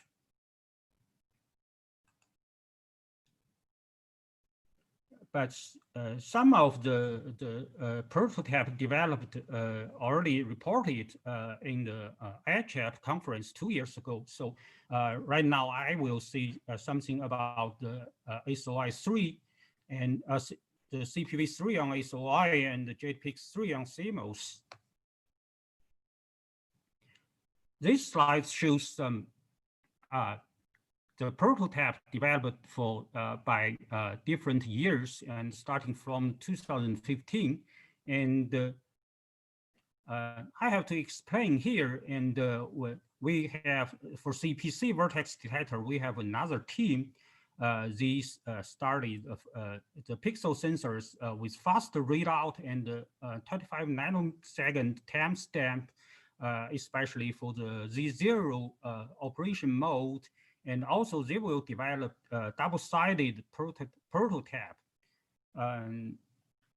But those will not reported here, and I will say something about the CPV3 and the JET-PIC3. CPV3 is designed with the so-called SOI pinged depleted diode process. That process, PDD process, was proposed by our Japanese colleagues with many good features, and to reduce the surface current leakage, and also some good features for the reduction of diode capacitance and improve the charge collection efficiency. And CPV3 is our first try to use the SOI PDD process. And for the PDD process, one issue is the relatively large diode capacitance dominated by the gap between BNW1 and the BPW1. So at least 4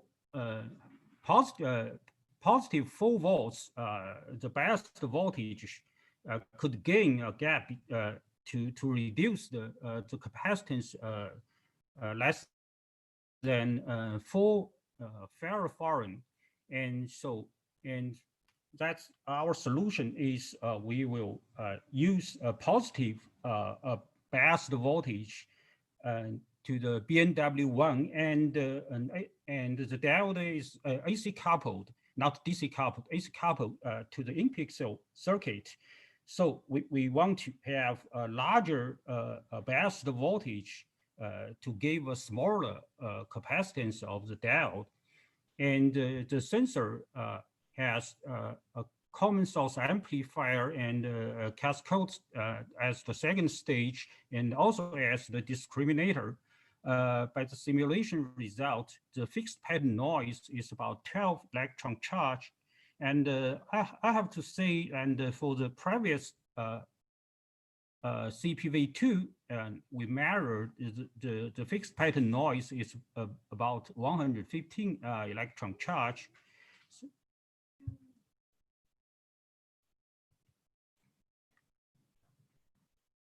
We do have some sensor test. First, we will try to verify the leakage from for example, for FEFRIL and the BPW, and also we can from this plot you can see when the diode voltage applied to 4 volts, and the leakage current on BPW and the peripheral and significantly decreased, and so that we can choose that the working parameters, and the test with the ion source, and we can calculate the equivalent for the diode voltage at 4 volts. We can have the capacitance of the diode is about 12 femtofarad. This is the verification of the diode capacitance reduction with the increase of the biased voltage, and you can see from the about 3 volts and to 8 volts, the capacitance CD decreased. However, comparing with the simulation study, and we had an expectation to be about 4 femtofarad at 4.4 volts, but the measurement gave the results about 12. That's means we have should have some parametric capacitance from the routing in AC capacitor and the input transistor, and this is partially confirmed by our simulation results. So since we have lots of metrics on that CPV3 sensor, and the next we have to do some more tests for the different structure, and especially the noise and threshold measurement for the whole matrix, and then the beam test sometimes in the future to verify the spatial resolution. And speaking of the JPIX3, that's the first fully functional prototype with small pixel sensor and with the TowerJazz 180 nanometer process. The specification is we want to reach around 3 micrometer spatial resolution, and the fixed pattern noise for the whole matrix could be below than 20 electron charge, and also the power consumption restraints. And the chip readout is the rolling shutter mode, and so about 100 microseconds to finish whole matrix read. So 2 minutes remaining. Okay, thank you. And the diode and the front-end design is we have lots of optimization for the string, the area design, and so the chip already here in May of this year, and we need to do lots of tests. The estimated of the power consumption is about 55 milliwatts per centimeter square, and the smallest pixel layout is 16 by 23 micrometer square. And for the next step, we have to do some more optimization for the CPC vertex system, especially for the increasing luminosity in the Z, especially in the Z-pole mode, and the development of the CMOS sensor with faster readout and timestamp.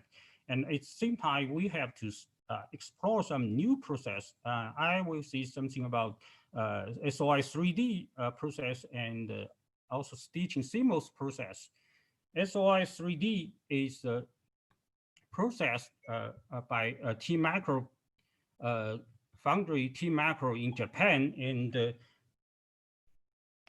we had a lot of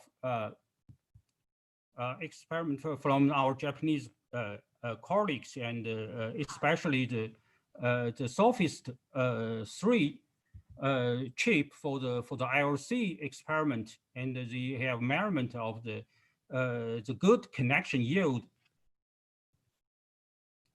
For the CPC, we have want to have some faster and low power consumption design, and the timing is about 1 microsecond, and the power consumption and also the pixel area.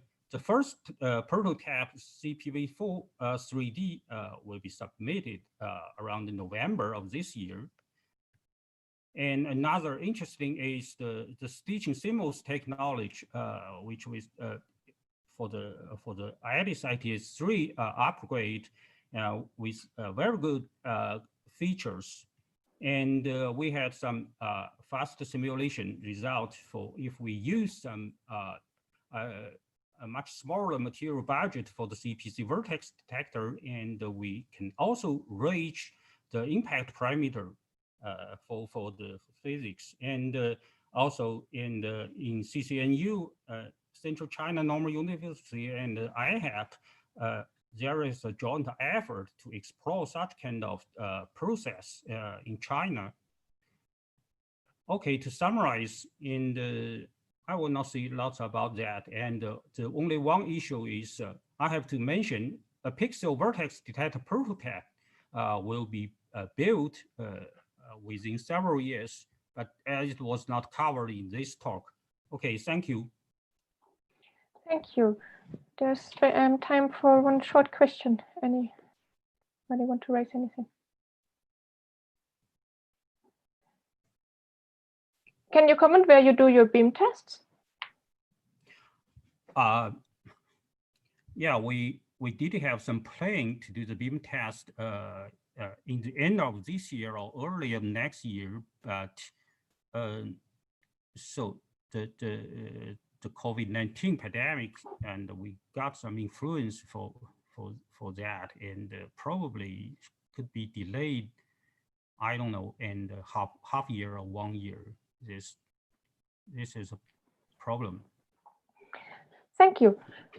Then I propose we go on with the next presentation by Piero Cubilato on Arcadia, an innovative low-power large area maps for HEP and applied science. Okay, hello everyone. I'm waiting. Oyan, if you please stop sharing. Okay. To share my screen. Okay, thanks. Yes, we can see and hear you. And the slides are coming, yes, and go to full size. Here we are. Yeah, go ahead. Okay, thanks. So first of all, thanks for the organizer for the invitation.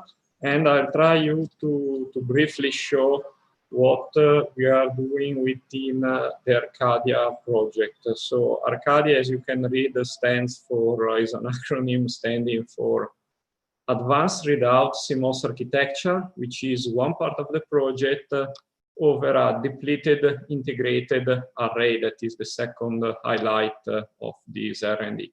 This entire R&D is supported by INFN Italy, and as you can see, there are many people contributing to it.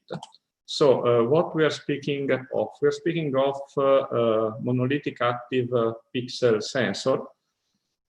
And in particular, we did start this R&D with the aim of developing a design and fabrication platform. So we are not targeting a very specific experiment, but more in general, we gathered the necessity from various fields, and we try to find a common, sets better of common requirement to justify an R&D development to address this common requirement. So if we look, we did start from medical application, so medical imaging, specifically medical imaging with ions, so proton or ions. And in such case, we can see that the most stringent requirement as we deal with really highly ionizing particles, so highly scattering particles, is to have very large area detector because we cannot afford the support structure. So we need a pixel detector with very large area, so many square centimeter, and very thin. Then if we look at future lepton collider, either E+, E-, or even muon factory collider, we see that in such case, we have, again, thin detector, so low material budget, but higher flux, particle flux, so in the order of 100 megahertz, and a medium to low radiation tolerance of some about, let's say, 10 kilogray. Furthermore, not to be forgotten, quite the contrary, in space application, we can definitely relax our constraints about the rate, which is usually very low, and even about the radiation tolerance that is very modest. But definitely here the highlight is the power budget, that here I place that better than 10 milliwatt per square centimeter to be compared with the hundreds we have in the present generation of LHC pixel detector, or even with the around 40 that we managed to have in the Alice experiment, or as we saw from previous presentation is foreseen for lepton collider. Here I put 10 milliwatt, but we could even say that 5 milliwatt would be much preferred by the space community because this is the constraint of the spaceship. So the tables here summarizes these requirements. So in our R&D, we did set this specification for our sensor. As you can see, maximum power consumption is of the order of 20 milliwatt. The matrix area, we are aiming high, so that would be almost full wafer sensor, but to be realistic, we will start with a much smaller demonstrator of 1 square centimeter, and we are aiming at full reticle sites by next year. And the heat rate is on the order of 100 megahertz square centimeter, assuming that for each sheet we'll have on average 4 pixels per cluster highlighted. Of course, it's a binary readout.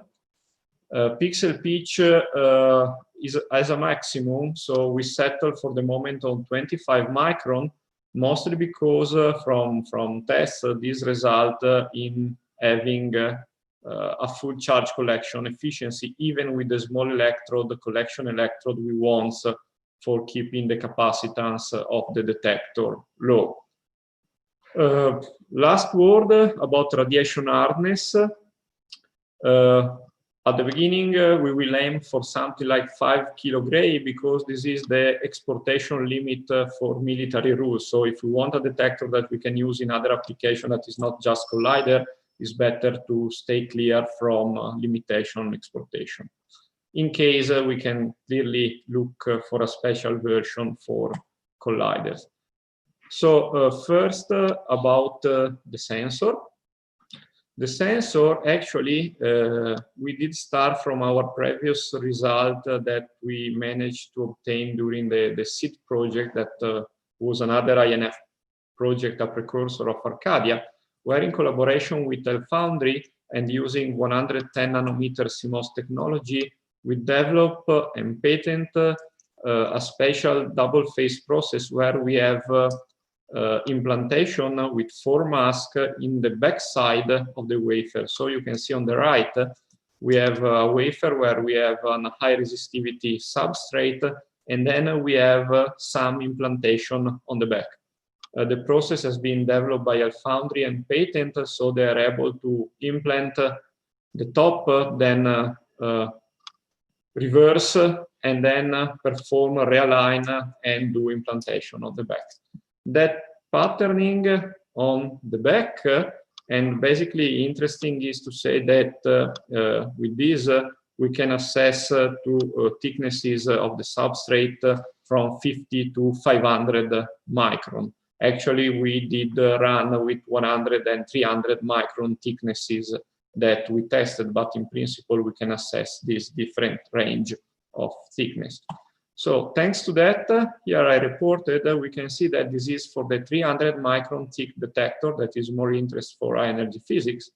For example, you can see a slice of the depletion growing within the sensor, and on the right there is of a small test matrix the voltage of the collection node after reset. As you can see, until we get full depletion to the corner of the matrix, we have a connection with the ground ring you can see on the border of the matrix.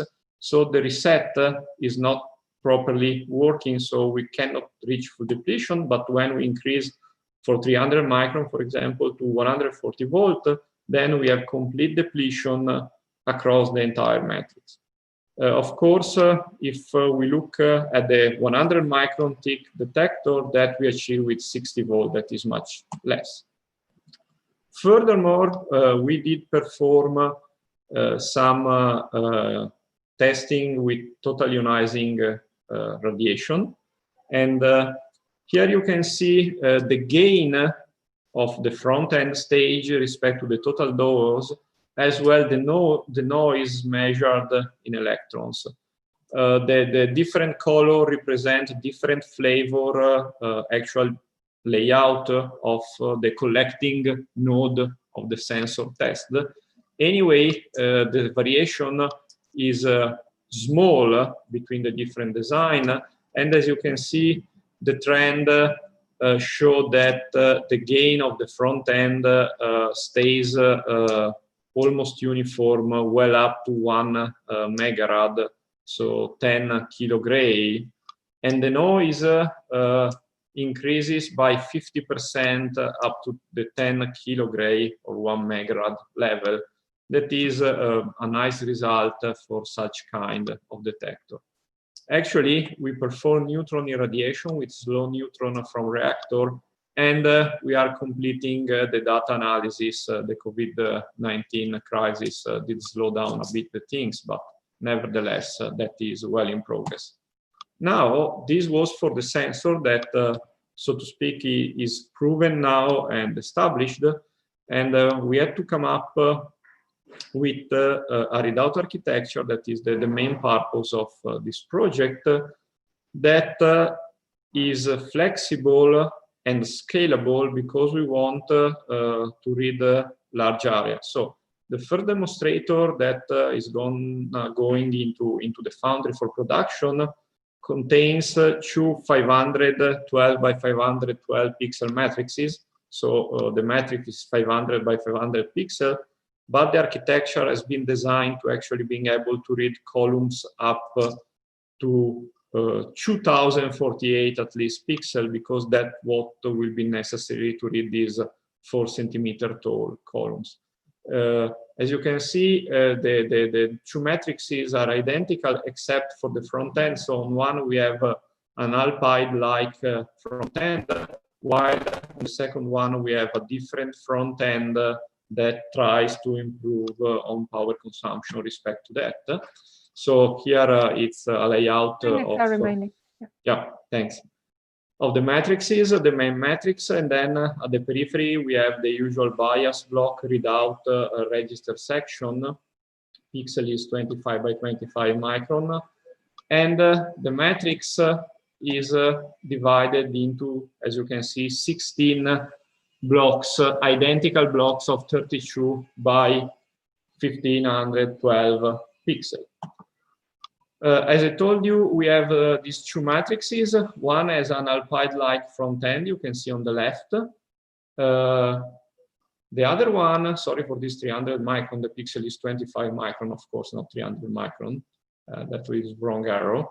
And on the right, instead, we have this so-called bulk-driven front end that has a different layout respect to the left one. The diode area is 9 by 9 square micrometer, and the available area for the analog electronic is around 220 square microns. How is organized this matrix? Is organized, as I told you, in 16 sections of 32 pixels, and the 32 pixels are organized in double column, and on the right, the double column are organized in pixel region of 16 times 2 pixels that are called cores to optimize the communication across the column, so the repeater for the long column signal. Each group of 32 pixel column has its own output that runs at 320 megabit per second.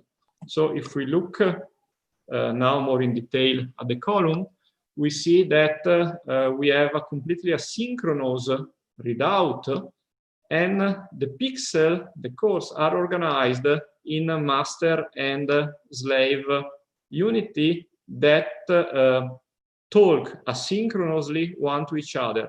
To make it short, which is the concept that only the master are actually connected to the periphery of the column and can move data from the pixel to the periphery in case they have a need.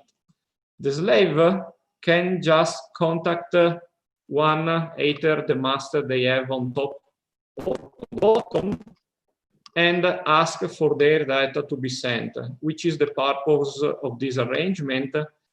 It is that within the double column that you can see sketched here in the middle of the slide, for all these cluster configuration, the green, the red, the blue, the yellow that represent few of the possible cluster we may encounter, actually only one of the master transmits the data, so highly optimizing the data packet that is sent. That allows us to save many 10% of the bandwidth necessary to the periphery of the column. May I ask you to come to the end of your talk? Actually, this is in fact my last slide. So this is the output, and the only note that I have is that among the 16 section, in case we want to operate it in even lower power, we can skip the output and collect all the output to a single transceiver, and this is so-called the space mode, where we save clearly all the transceiver power except for one. And that, going to the conclusion, apart the verification, that we have a complete set that allow us to inject realistic cluster and check the performance. So the next, this is a summary of what we saw. So for the next prototype, this one is going into production. We will try an even more efficient architecture, quite innovative to be tested. And we will add the protection against single event upset that at the moment is missing. And then by the end of next year, we will go for switching to really test the large area detector, and that was my conclusion. Thanks. Is there any urgent question? Then Piero, thanks a lot for your presentation. And I would like to propose to go on with Carlos Solanz-Sanchez on the radiation-hard monolithic CMOS sensors with small electrodes for the high luminosity LHC and beyond.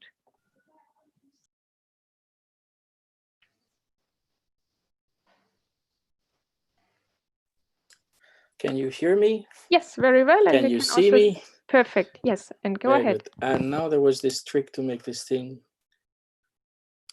full screen. Okay. Yeah, perfect. That should be working. Okay. How can I make this thing go away like that? Okay. Okay, so I'm going to talk to you a bit about, by now you know already what is going to happen by the high luminosity LHC, which comprises a series of upgrades called phase 1 and phase 2 to exhaust the physics potential of the LHC. Okay, but we also want to focus on what's going to happen beyond that, right? And for this, we know that the FCC was recommended by the 2020 upgrade of the European strategy for particle physics. Okay, and what we want to propose is the usage of monolithic pixel detectors that would cope with radiation exposure and high pileup.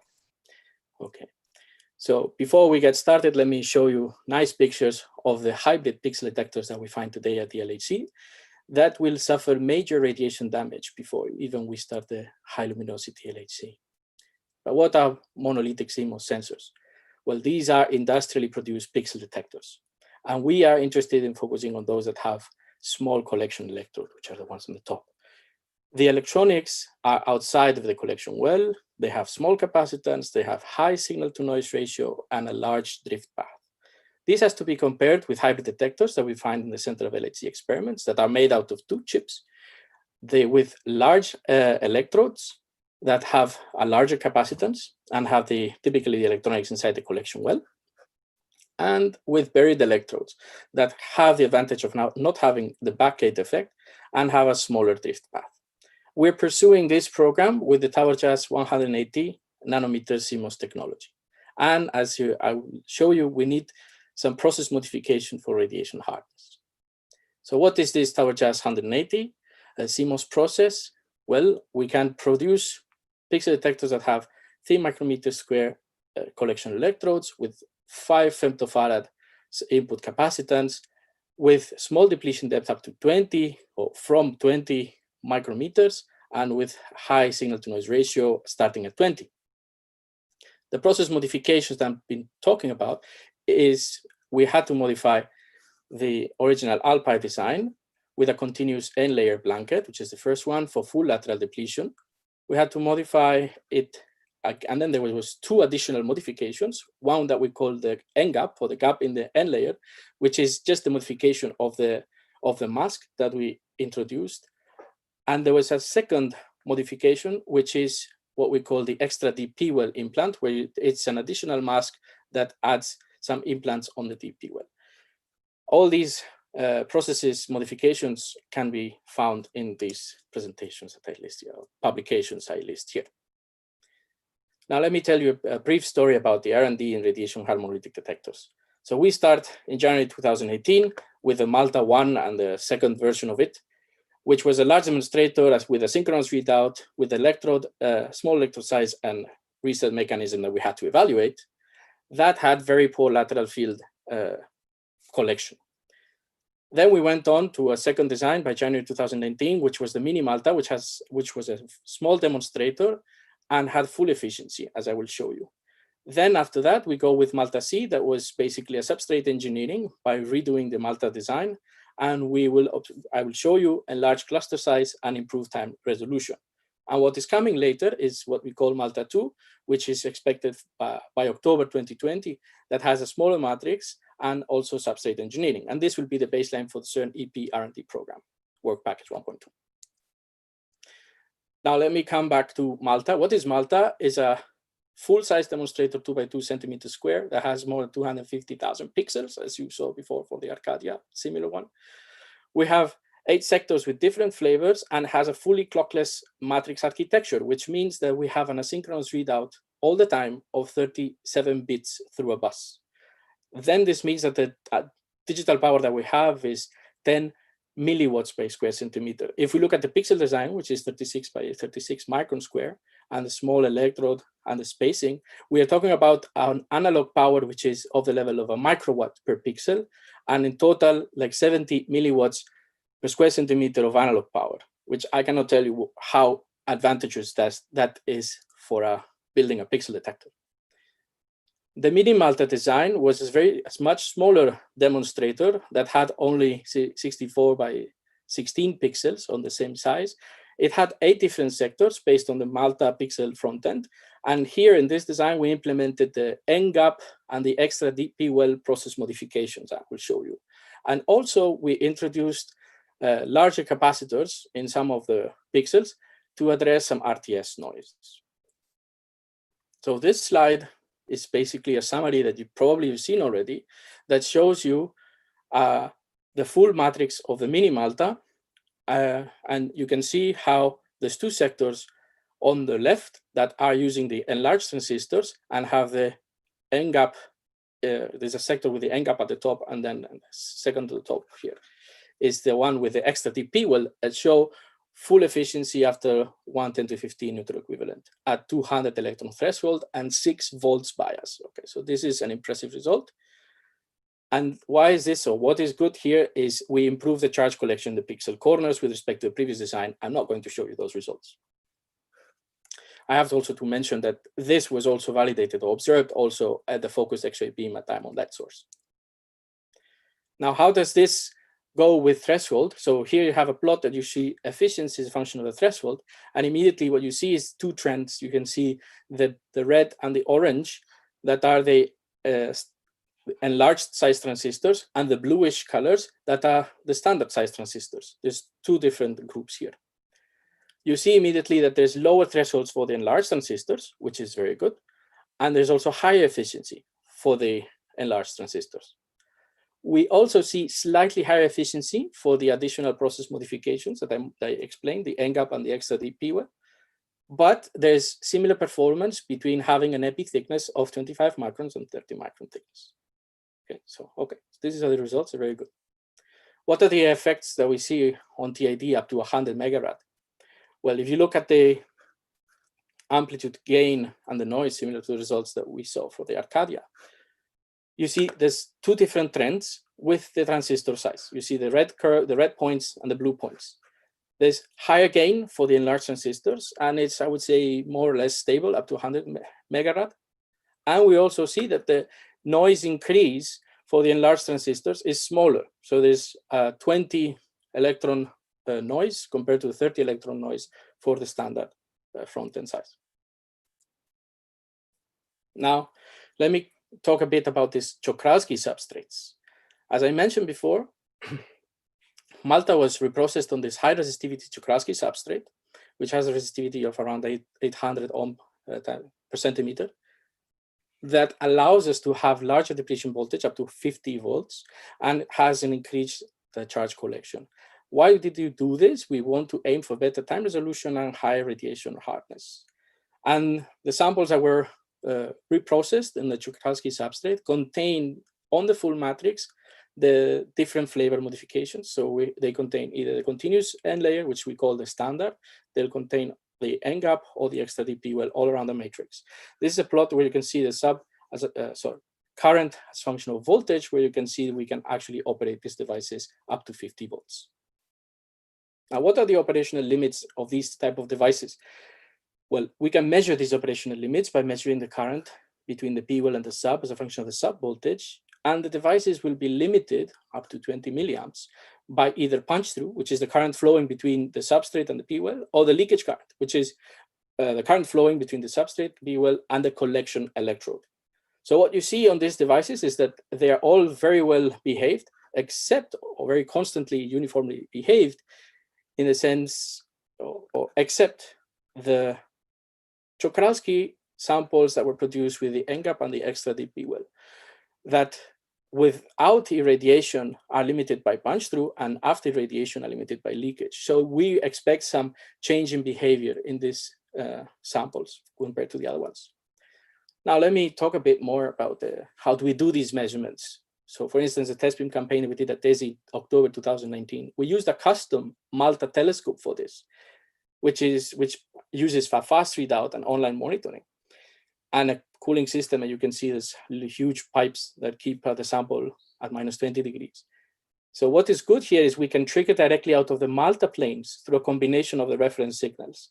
And we can define, for instance, ROI on the tracking planes, and then we can check the hits on the DUT online. And this allows us very fast turnaround of data taking. A highlight of the results that I can show you from these test beams can be summarized here on the efficiency on the Malta samples on this Czochralski substrate, where you can see that we have almost full efficiency on the Malta on this matrix when we have the NGAP process modification and have been irradiated up to 10 to the 15 neutron equivalent, if we compare it to the unirradiated sample. So we have almost full efficiency. Now we're still working on what happens at the 2 times to the 15 neutron equivalent. 2 minutes remaining. Thank you. Let me show you a couple more pictures. So one of them is the cluster size on the EPI versus Czochralski. So you can see that the Czochralski samples have a higher cluster size, like 1.8 cluster size compared to 1.2 on EPI, and 1.4 on the Czochralski NGAP. Now, what happens if you irradiate them? The Czochralski substrate with the standard process suffers from radiation damage. Okay, so this is very characteristic, which means that the NGAP has larger cluster size than the standard modified process, and it stays there. So the NGAP has better radiation tolerance. Now, how do we, a bit more on tracking resolution. Let me talk to you about we use the general broken lines algorithm for track reconstruction to mitigate scattering effects. And we can extract the telescope resolution from the convolution of a Gaussian with a two-sided step function, which has a pitch of Malta. And what we see is we can get a 10.5 micrometer resolution. Now, if we were to use the Czochralski samples for this thing, we can see that we can improve the tracking resolution of the telescope down to 6.1 micrometers by using the Czochralski samples at a higher bias. We can go for a tracking resolution of between 6, 20, or 30 volts down to 9, 7, or even 6 micrometers. So this is very good. Now, last plot, let me show you a bit on time resolution. So we can extract the time resolution through the linear combination of the planes in the Malta telescope. And we can see that there's a time resolution of 2.6 nanoseconds for the EPI, which can be compared to 1.7 nanoseconds if we use the Czochralski samples above 10 volts, which is due to the increased depletion voltage. And this, just as a reminder, we have an in-time collection efficiency, or in one bunch crossing, which is close to 95% on the Czochralski samples. So let me conclude that the Malta monolithic CMOS sensor is a prototype that has been produced in 180 tau adjust technology, which has an interesting candidate for a small electron monolithic CMOS prototype for high luminosity LHC and beyond. These additional process modifications, like NGAP and the extra DP well, have shown full efficiency after 1 to 15 neutron equivalent irradiation. And the substrate engineering, which we call this Czochralski substrates, have shown an increase in tracking and timing resolution due to the increased depletion depth and charge sharing. And I think it's worth mentioning that we will continue to explore this design in the context of the work package on development of monolithic CMOS sensors for the CERN EP R&D program. That's it. Thanks a lot. Thank you, Carlos, for the plenty of results in your presentation. Does anybody have a question? I don't see any raising hand.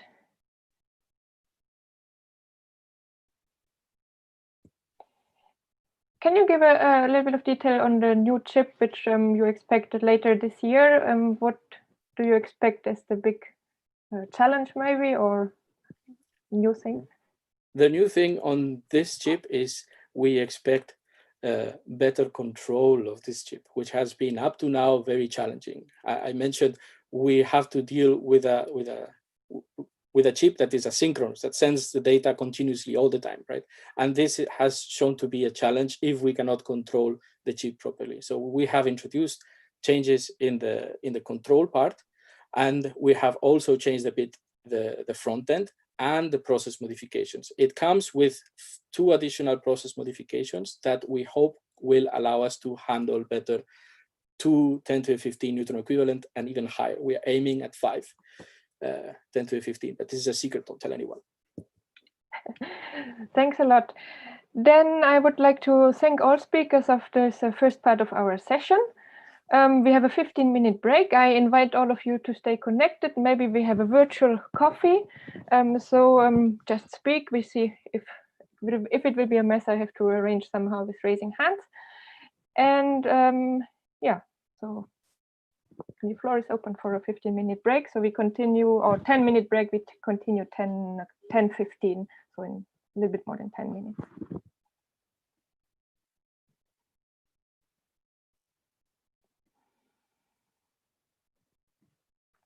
Maybe a very naive question, Peter Berta, our first speaker. Maybe you can prove that your microphone is working, and yes, hello. Comment in which area of Europe or the world are you? Hello, this is Peter. Can you hear me? Yes. Okay, good morning. Yeah, so it is a good idea to test the microphone. I am currently in Prague, in fact. So you're the closest. Okay. Then I'm curious who is connected and thinks he's the furthest away.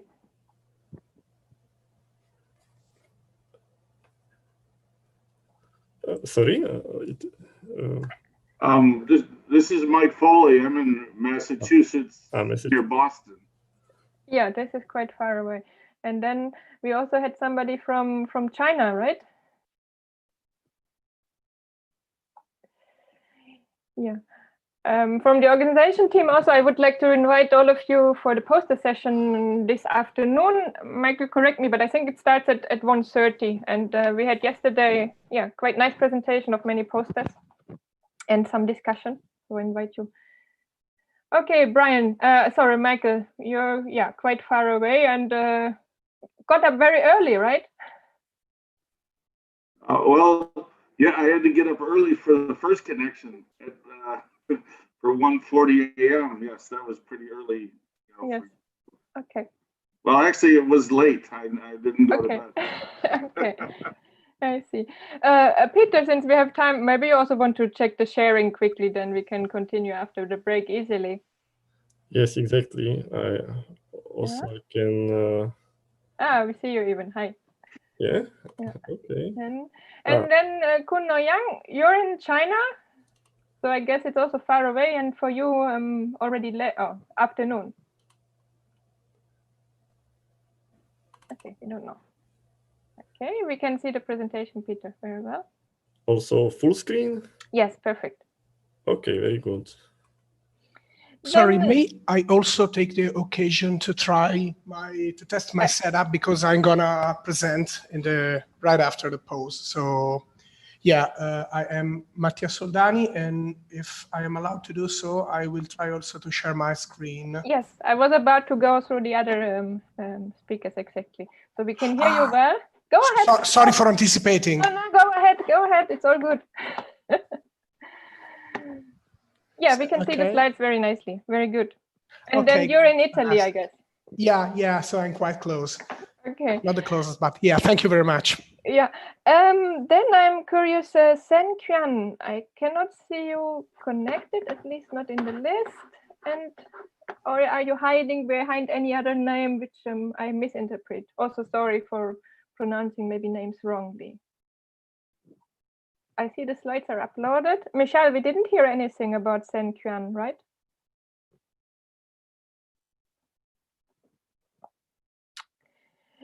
Felix Klitzner, we can, maybe we also do with you the check quickly on audio and sharing.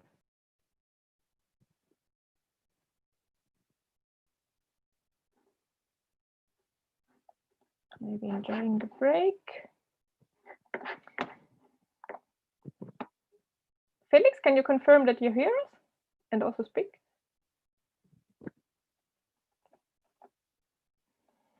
Then I see Giovanni Tassielli.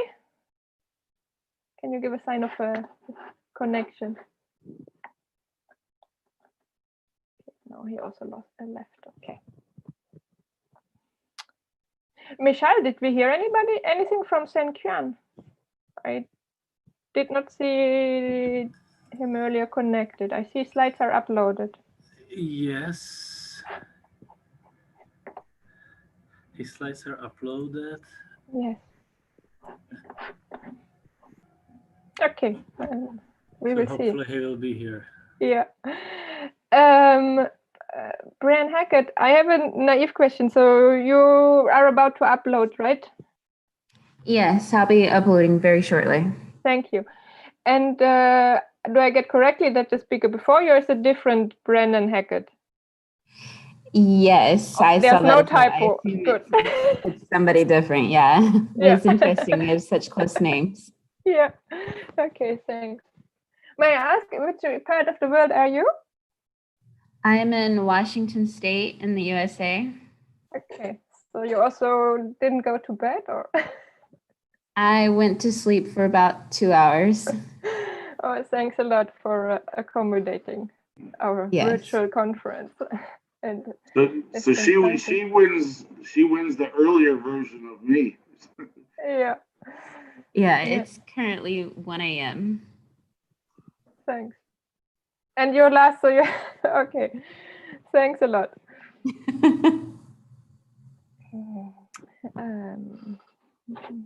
Then we know, Beatrice, we saw earlier you're in the office somewhere, right? Yes, when we I did was the check. Yes. Yeah, so you have a good time zone. And let's see, Felix is maybe back. Then you can share your slide and say a word. Not yet. Okay.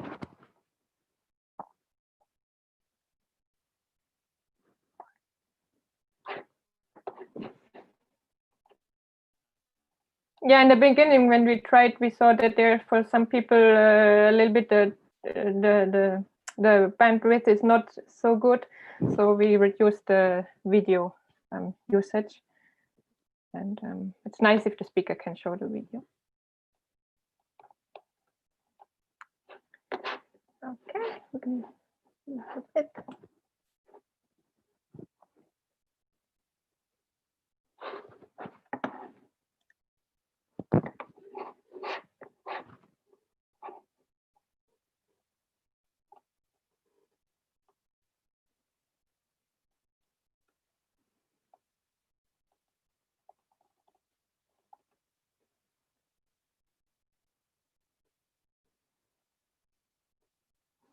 May I ask again if by now Sen Qian has connected? I see a few more new people connected.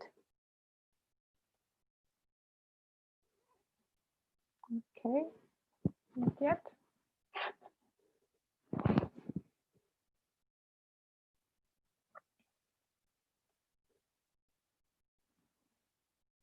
So Zach, you're also in the US, I guess.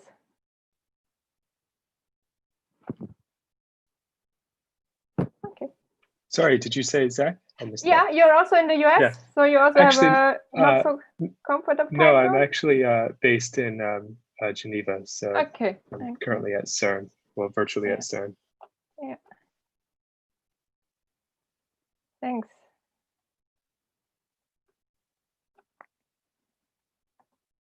Michelle, yesterday it was mentioned that somebody presented from the beach, right? so hopefully not too noisy. Thank you, Brian.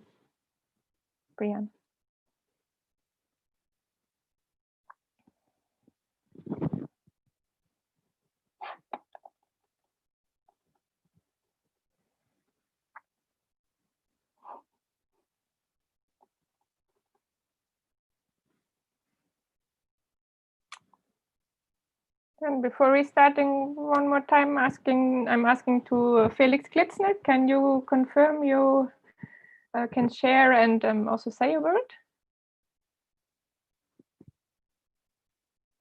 Okay, not yet.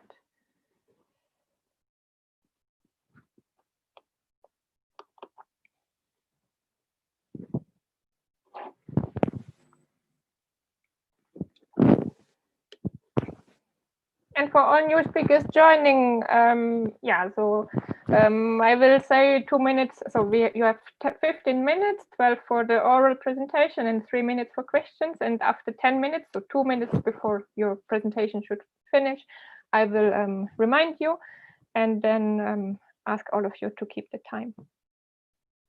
Since we still have a 2-hour session to go, a little bit more than 2-hour session.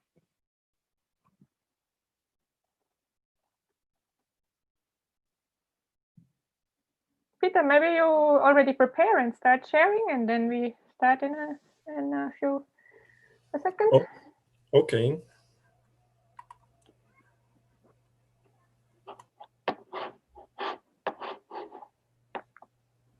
Good. So can you see my slides full screen?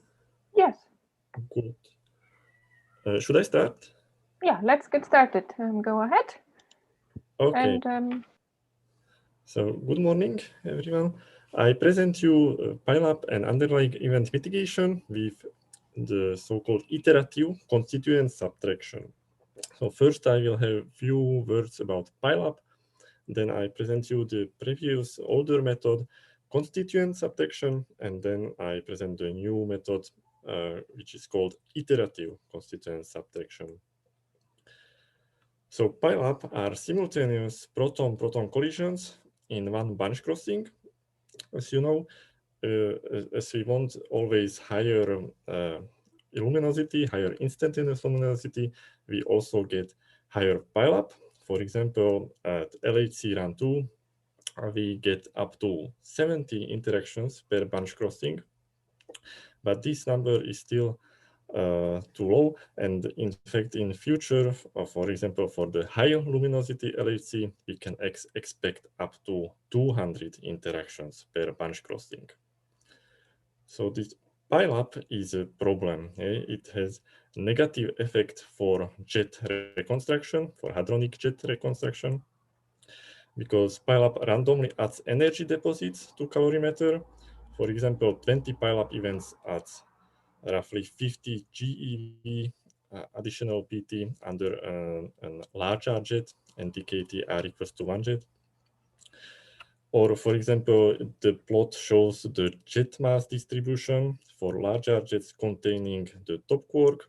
With black points, we can see this distribution without pileup, so it is nicely centered around the top quark mass. But when we add 60 pileup events, then this distribution is shifted to the right to higher values, and also it is smeared a lot. So pileup is really a problem, and there is need to mitigate pileup effects for jets. Here I list selection of pileup mitigation methods. The most known is the so-called area subtraction, which was already used in roughly 600 physics measurements at the LHC. And the other method is called constituent subtraction, which is a newer one, and it has better performance than the area subtraction method. It was already used in 12 physics measurements. Then there are also other methods such as soft killer or PAPI. PAPI is used at the CMS experiment. And then the newest topic of this talk is the iterative constituent subtraction. So I will talk about it later. Just a comment about heavy ion collisions. In heavy ion collisions, the underlying event has roughly the same negative effect as pileup in proton-proton collisions because it creates a soft background in the rapidity azimuth space, as is visible in this bottom right plot. And so very similar methods are needed to correct the underlying event in heavy ion collisions as for pileup corrections. Okay, so now a few words about the constituent subtraction. So this is the older method, which is, let's say, already well known. So just as a reminder, it is a pileup subtraction method at the level of inputs. It's the generalization of the area subtraction. It also exploits the background PT density, the so-called rho. This rho is roughly the amount of PT from pileup particles per unit area in the rapidity azimuth space. And there are two possibilities to use the older constituent subtraction. The first one is jet by jet, when we first cluster the jets and then the jets are corrected individually. And the second usage is the so-called event-wide, where first the whole event is corrected and then follows jet clustering. In this second option, where first the correction of event is done, the jet clustering is less biased by the presence of pileup, so it is more preferred. On slide 10, then I list various measurements, so where the constituent subtraction method was used. So there are roughly 12 physics results where this constituent subtraction mitigated the effect of pileup or the effect of underlying event in heavy ion collisions. And as you can see, the various experiments use them: ELIS, ATLAS, CMS, and STAR. Okay, now I try to explain how the constituent subtraction method works, the event-wide version.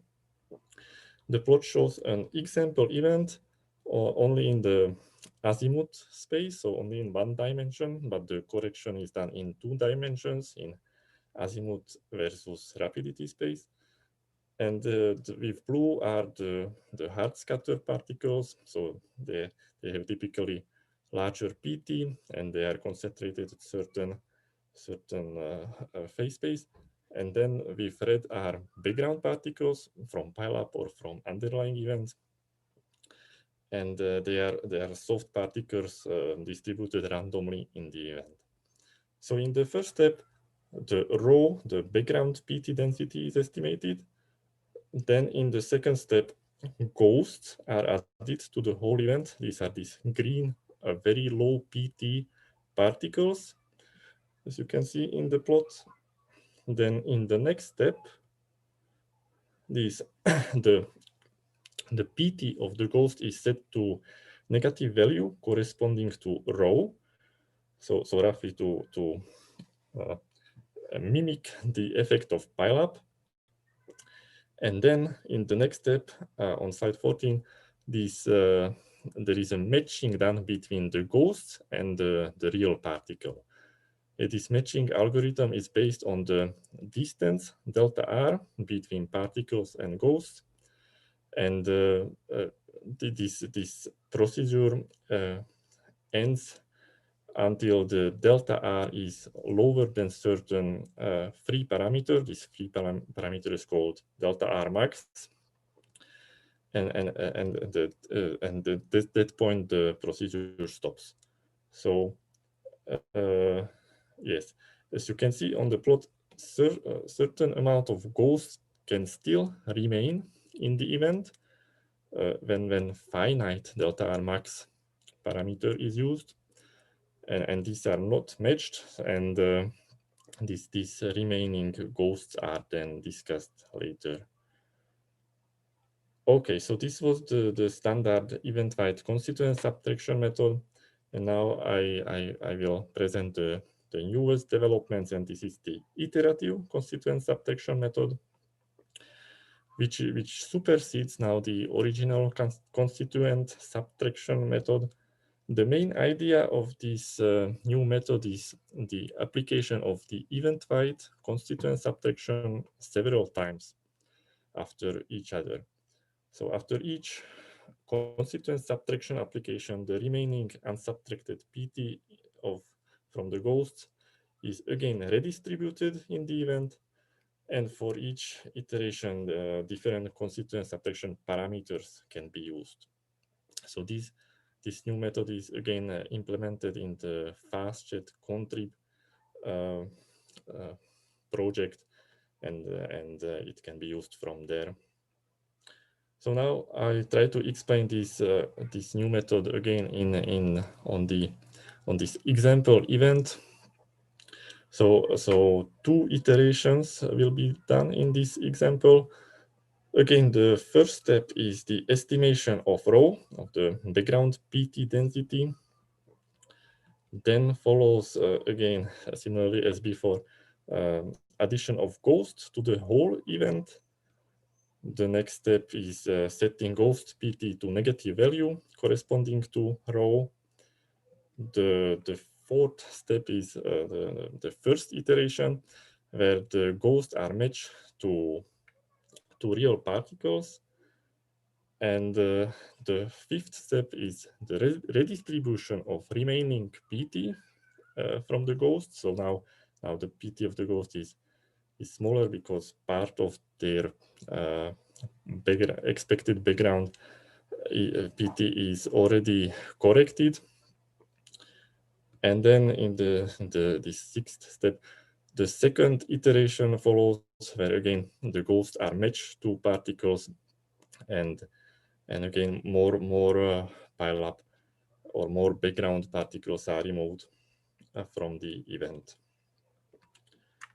Okay, so this was roughly how the method works. Of course, not only background particles are subtracted, but also hard scatter particles. And then, so we evaluated the performance of this new method and compared to the older methods. And this is shown in the slide 24. There's 2 minutes remaining. Okay, thank you. So the left plot shows the PT bias as a function of a number of pileup events for NTKT R equals to 1 jet for higher PT jets from a sample of Z prime to TT bar. And we can see that without any correction, the pink circles, there is large bias. So with increasing NPU, if increasing number of pileup events, the PT is biased a lot. And then with various correction methods, this bias is removed. So the jet by jet constituent subtraction, the area subtraction, and the standard event-wide constituent subtraction, and then the iterative constituent subtraction method is compared. So this bias is removed for the PT, and then on the right plot, a similar plot with similar jets just for the PT resolution. And we can see now that this new method, this iterative constituent subtraction, has the best performance. It has the lowest smearing for the PT. And then on slide 25, a similar performance plot, but for jet mass of larger jets. And yeah, on the left side again, the bias of the mass is removed with various methods. The best maybe is the area subtraction, but also the iterative constituent subtraction performs very good. And then on the right side, we can see the resolution of the mass, and again, this iterative constituent subtraction performs the best, similarly as for the jet PT. Okay, so the last slide, summary. So I reminded you the constituent subtraction method, which is a competitive pileup mitigation method already used for physics measurements. And then I presented you a new method, the iterative constituent subtraction. And it shows a large improvement in resolution, keeping the bias well controlled. And of course, the experiments are encouraged to test this new method. Thank you for your attention. Thanks a lot, Peter. Is there any question?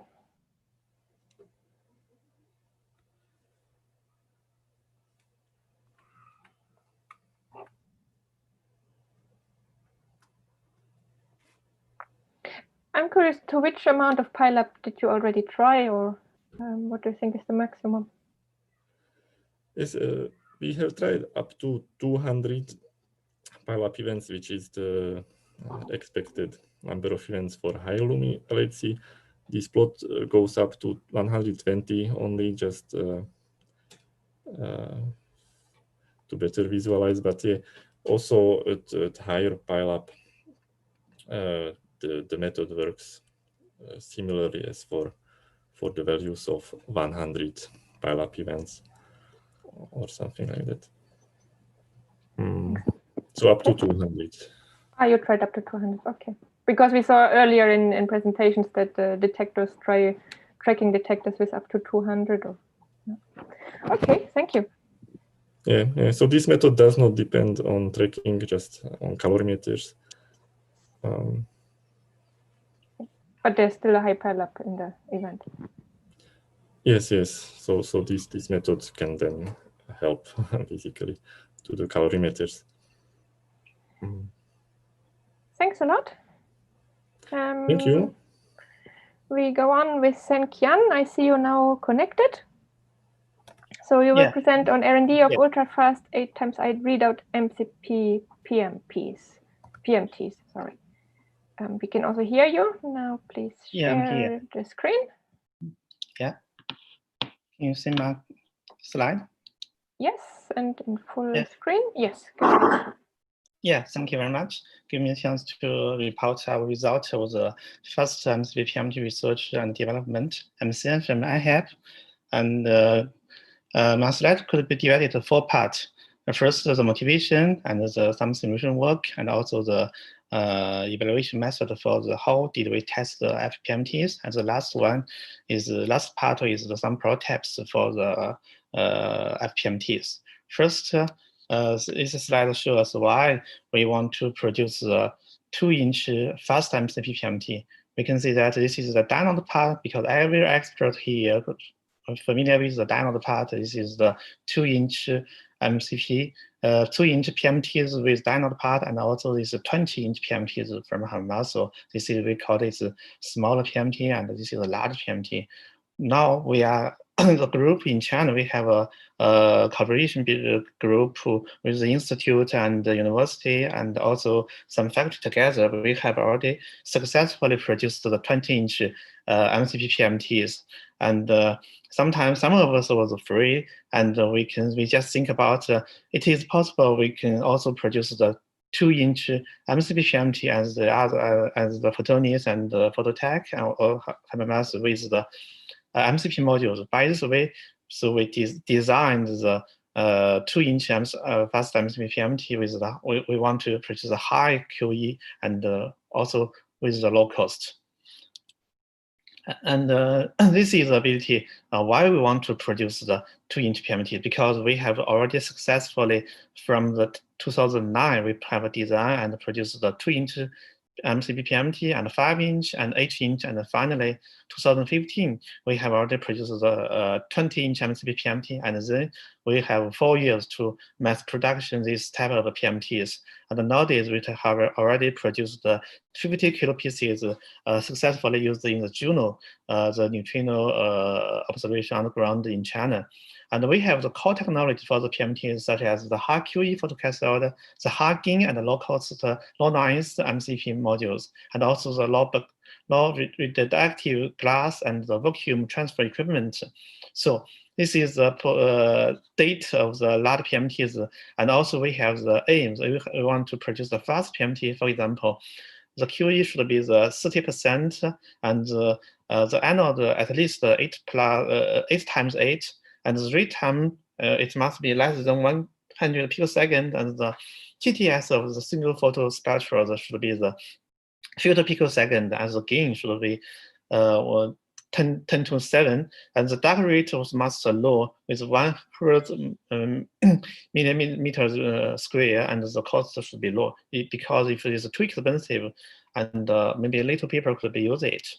And the roadmap of this design for the FPMT could be into five parts. You can see the high QE photocathode and the low noise MCP modules, and the sealing, because we need the glass and the MCP and the crosstalk free anode part together by the sealing part to keep the vacuum. And also the last time we need the high density electronics. It's very important for the high picosecond time solution. So we have the design and we want to produce the prototype from the similar one, simple one, from 1 inch, 2 inch, also the 1 inch with 4 readouts, and then the 2 inch square part with 16 channels, and the last one is the 64 channels in the 2 inch. This is our roadmap.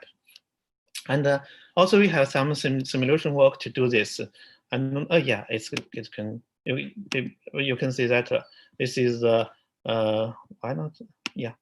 You can see that electron coming to the channels and then be amplified a lot, just like this. This is the angle distribution. By this simulation work, we can get the angle distribution about MCPs and the TTS and the anode resolution and the gain and also the raise time of the output signals. By this way, yeah, this is the full screen. Yeah. By this simulation work, we first we have confirmed this data to the experiment data. It should be correct. For example, we have put one simple FPMT prototype with 1 channel readout into the magnetic field to test the anti-magnetic field performance.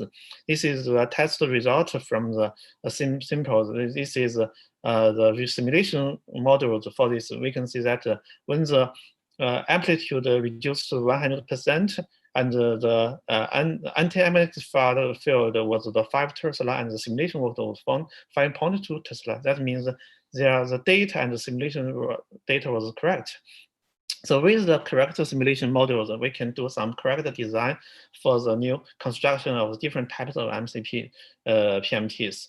For example, we know that usually the PMTs was coupled with 2 MCP modules. The TTS simulation work was the best one is 10 picosecond and the read time about 85 picosecond.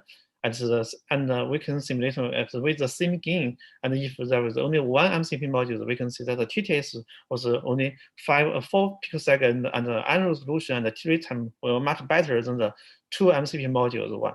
So if by this way, if we have the fast amplifier for this 1 MCP module, when the gain was achieved 10 to 6, it will be easier to test the single PE. But you know, it is very difficult for the 10 times faster amplifier. But this module could be used in very large photo detectors, because with the number of photos large, the gain is okay to detect the signals.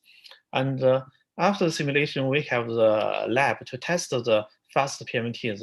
We have that with the picosecond laser to generate to operate this PMT with its works. This is gamma to generate the photoelectron and then amplified by the signals. And also the photocathode could be, this is the noise.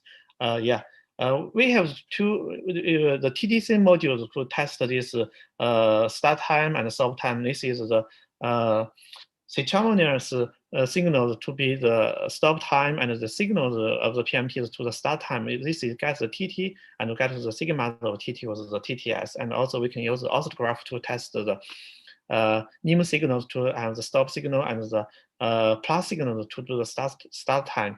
We can also get the TTS. By this we test some prototypes in our lab. Some of the prototype was produced by our groups, and some was produced by other company in China, and this is the BNP in Russia. We have already tested them. We know that the TTS will have the relationship with the number of the photos, and with the number of photos increase, and the TTS will decrease a lot, but there is should be the plant. we call this is a time-limited TTS.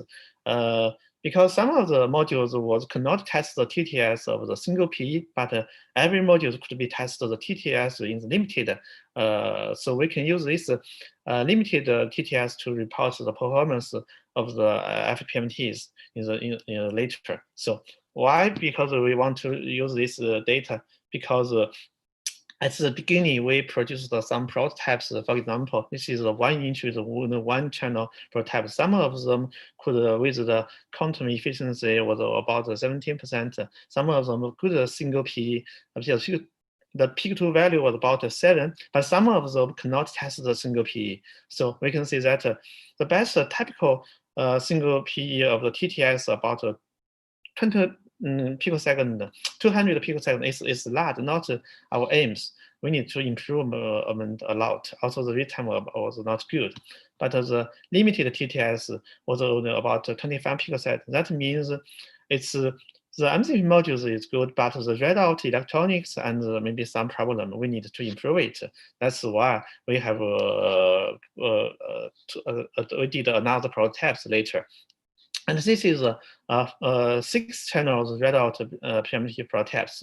We can see that this is the square part, and the anode was 16 channels, and this is the high voltage versus the gain.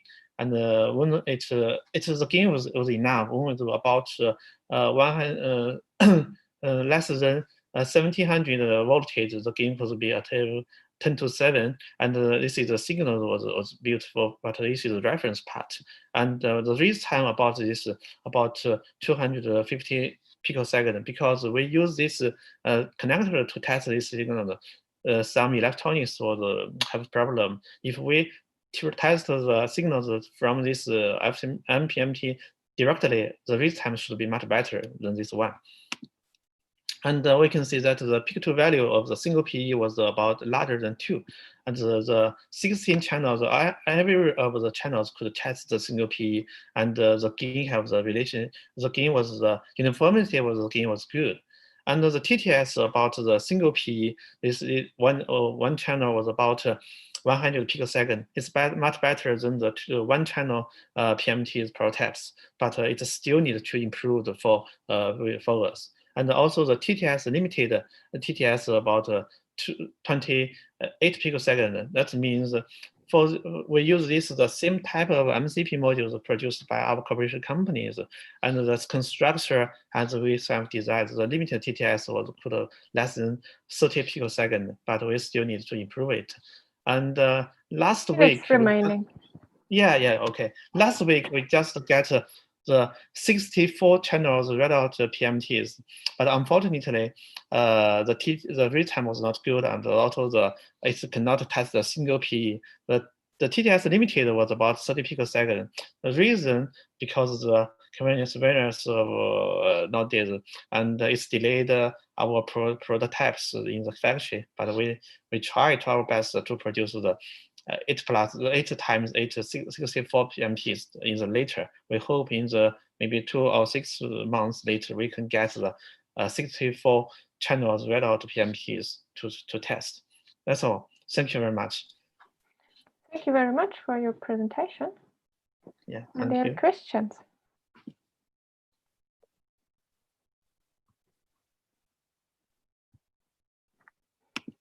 So with the new PM 8x8, which you just received, what is the most challenging measurement? What you expect to do? Yeah, the most challenge for us was the ceiling. We wasted a lot of time because we have the ability to produce the larger one, but for the smaller one, it's really difficult. And we waste a lot of time to sealing this to keep the vacuum. And nowadays we successfully keep the vacuum, and then we need to improve the MCP module and the photocathode. Then we will test good single PE for the TTS. Thank you. And thank you for your presentation. And we move on with Felix Klitzner on a novel two-dimensional readout design for floating strip micromega detectors. Yes, can you hear me? Yes. Okay. And can you stop sharing? Yeah, okay, stop it. Thank you very much. Yes, thank you. Thank you.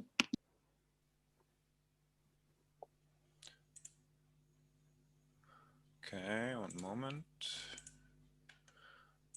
Okay, can you see it? Yeah, very well. And all right, okay. Some full screen. I think it is here. No, where is it? Yeah, I think I cannot see it. Yeah, this Like this one. Ah, yeah, no, okay. Okay, shall I start? Yeah, please go ahead. We can hear and see very well. Okay, so good morning, everyone. I will talk about a novel two-dimensional readout design for floating strip micrometer gas detectors. So this is the table of contents, which I will just skip for the moment. Jumping directly into the functional principle of micrometer gas detectors. So these are so-called micromesh gaseous detectors, which feature two different regions, which are separated by a thin woven micromesh, which you can see here. So above the micromesh, we have the so-called drift region, which is collecting the ionization charge. In this case, the electrons are following the field lines, moving through the holes of the micromesh into the amplification region. So the drift region is typically a few millimeters wide, so 5 to 6 millimeters, and the amplification region around 100 microns. So after the amplification, the signal is collected on the anode. In the case of floating strip micrometer gas detectors, the anode consists out of copper strips, which are individually connected to high voltage via high ohmic resistors. So they are kept on a slightly floating electric potential, which is why the reason they are called floating strips. For the readout of the signals, then we use copper readout strips, which are congruent to the floating strips, usually separated by a thin insulator. In case of discharges, which can happen in micropattern gaseous detectors, only a few strips are affected, so 1 to 3 strips, and these are usually very fast recovered. So the detector is intrinsically very high rate capable. The question now is it possible to design a two-dimensional readout with another perpendicular layer of readout strips? So that is what we investigated. For this, we set up a ANSYS simulation where 3 copper strip layer anode has been designed. The geometry you can see on the left of the amplification region. So you see the mesh here, and the gas volumes in green. The floating strip FS is here.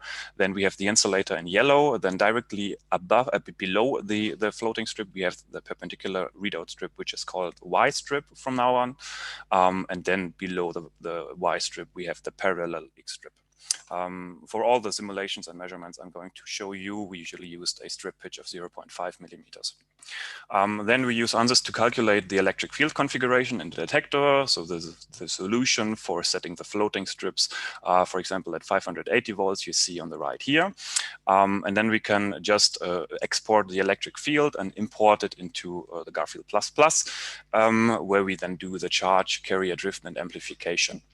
Here you see, for example, in yellow, the avalanches of the electrons, and in the grayish color, you see the ions, which are moving towards the mesh.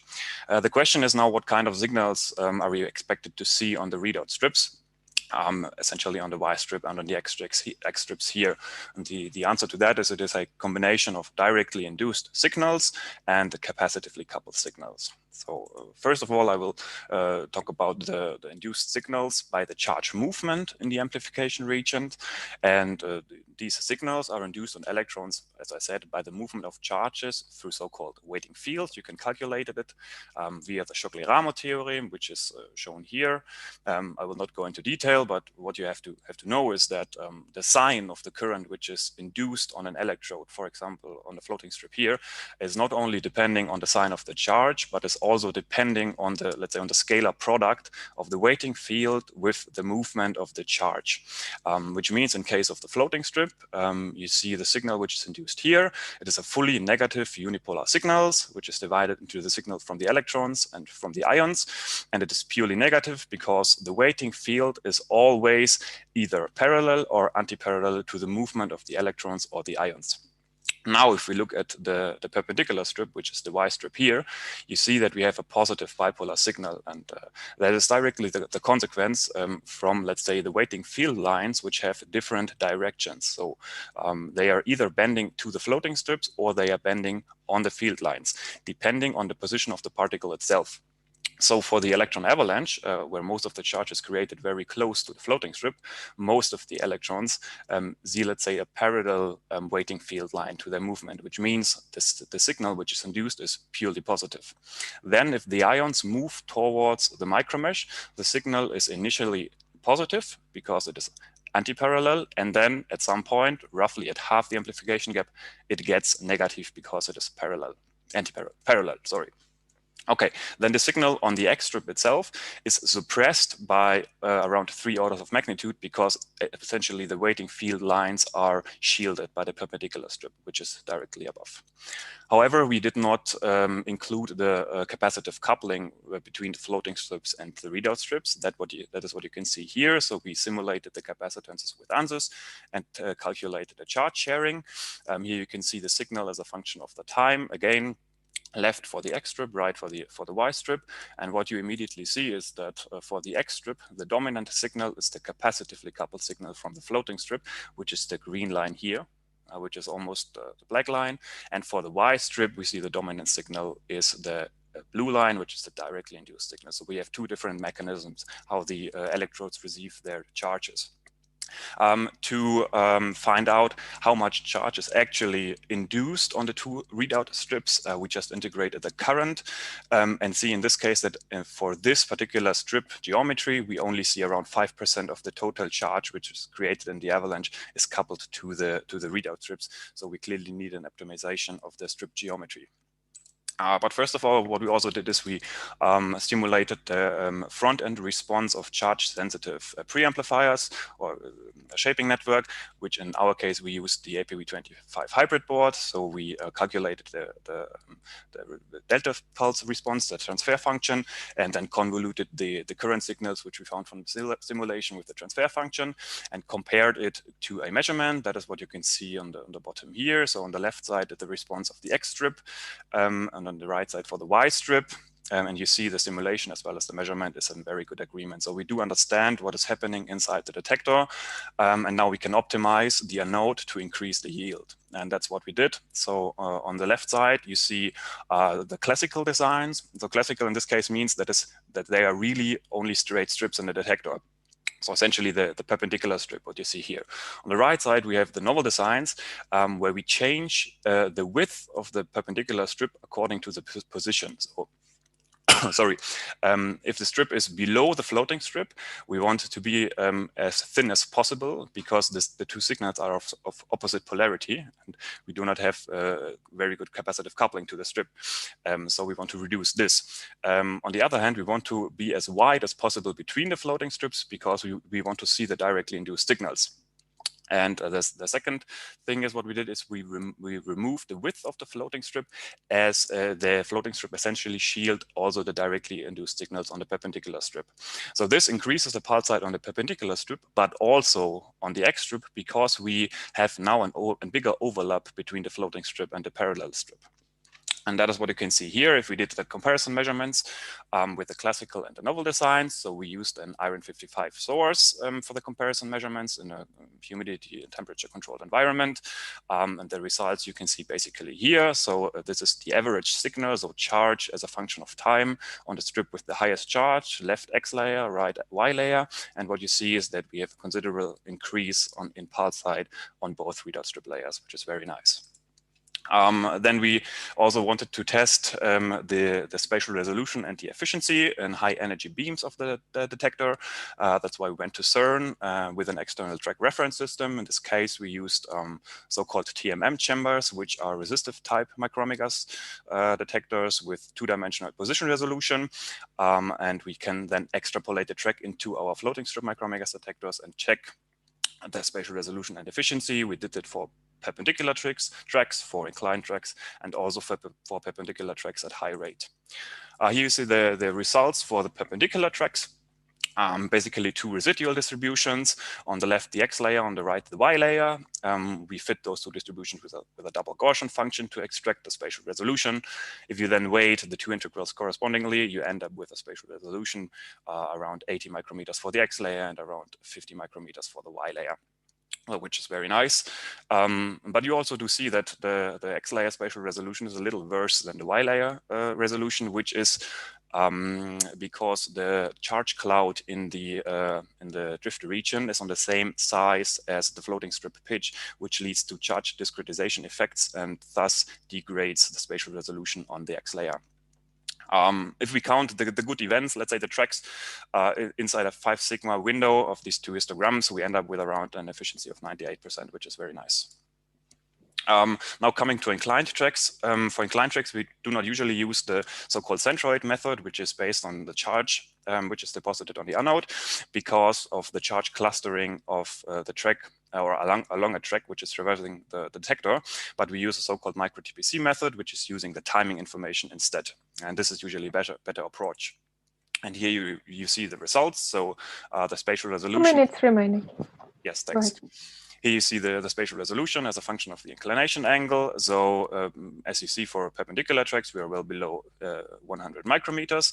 Then if we increase the inclination angle of the particle, the centroid resolution essentially follows the expectation from the simulation just because of the charge clustering. And for the micro-TPC method, you see both layers are essentially the same and stay below 150 micrometers roughly at 40 degrees incidence. For a dedicated choice of drift and amplification fields, you also reach efficiencies above 97% for all angles. Okay, then we also performed high rate measurements with the pion beams. So we ramped up the beam flux up to 4.7 megahertz per square centimeter. This is an event display, what you see here, I think for the Y layer. And you see clearly multiple particles in the detector at the same time. So this is the time here, this is the strip number, and that is the charge. And this is clearly resolvable in both dimensions. So if you now check for the different parameters like the pulse height, the spatial resolution, or the efficiency as a function of the beam flux, you see it is almost constant up to 5 megahertz per square centimeter, which is very nice. The last measurement, what we did was a neutron measurements with a boron-10 coated cathode. The cathode you can see on the bottom here. Well, first of all, neutrons perform a capture process at the boron-10 cathode, which is then producing a very densely ionizing nuclei, so lithium and helium, which make a lot of charge in the ionization regions on the drift region, which means we only require very low gain. However, we wanted to check if the detector is still stable if we ramp up the values to MIP gain values, so a very higher voltage, which means 570 instead of 450, and we saw still the detector is performing very well. Additionally, as a nice side feature, we taped the boron-coated cathode with copper tape to see if we really reconstruct neutrons. Because what you would assume is that these densely ionizing nuclei will just be stuck in the foil, and you will not be able to reconstruct them on the anode. And that is what you can see here on the right. So the hit distributions on the left side for the centroid method, and on the right side for the micro-TPC, extrapolated at the cathode, because this is the point of origin of the nuclei, and you see that you have a better spatial resolution for the micro-TPC than for the centroid. And yeah, I think that's basically it. I'll leave this slide for you. Any questions? Thanks a lot. May I repeat the other questions? I can just encourage people to ask, raise their hand and ask. Maybe you can comment a little bit on how difficult those new novel chambers are then to produce. Because I guess you would like to have some application at some point. Yes. Well, essentially, we did the production of these chambers really at an industry and a PCB manufacturing company. So this is, once you have the design, it is not really difficult to produce them. Okay, thank you. I see Benedict, you have a question. Go ahead. Yes, just I think simple question. Why did you decide to fit a double Gaussian for the resolution? Well, usually you have two, let's say, kind of events, which is the one place you have, let's say, the ionization charge, which is created along the track and drifts down.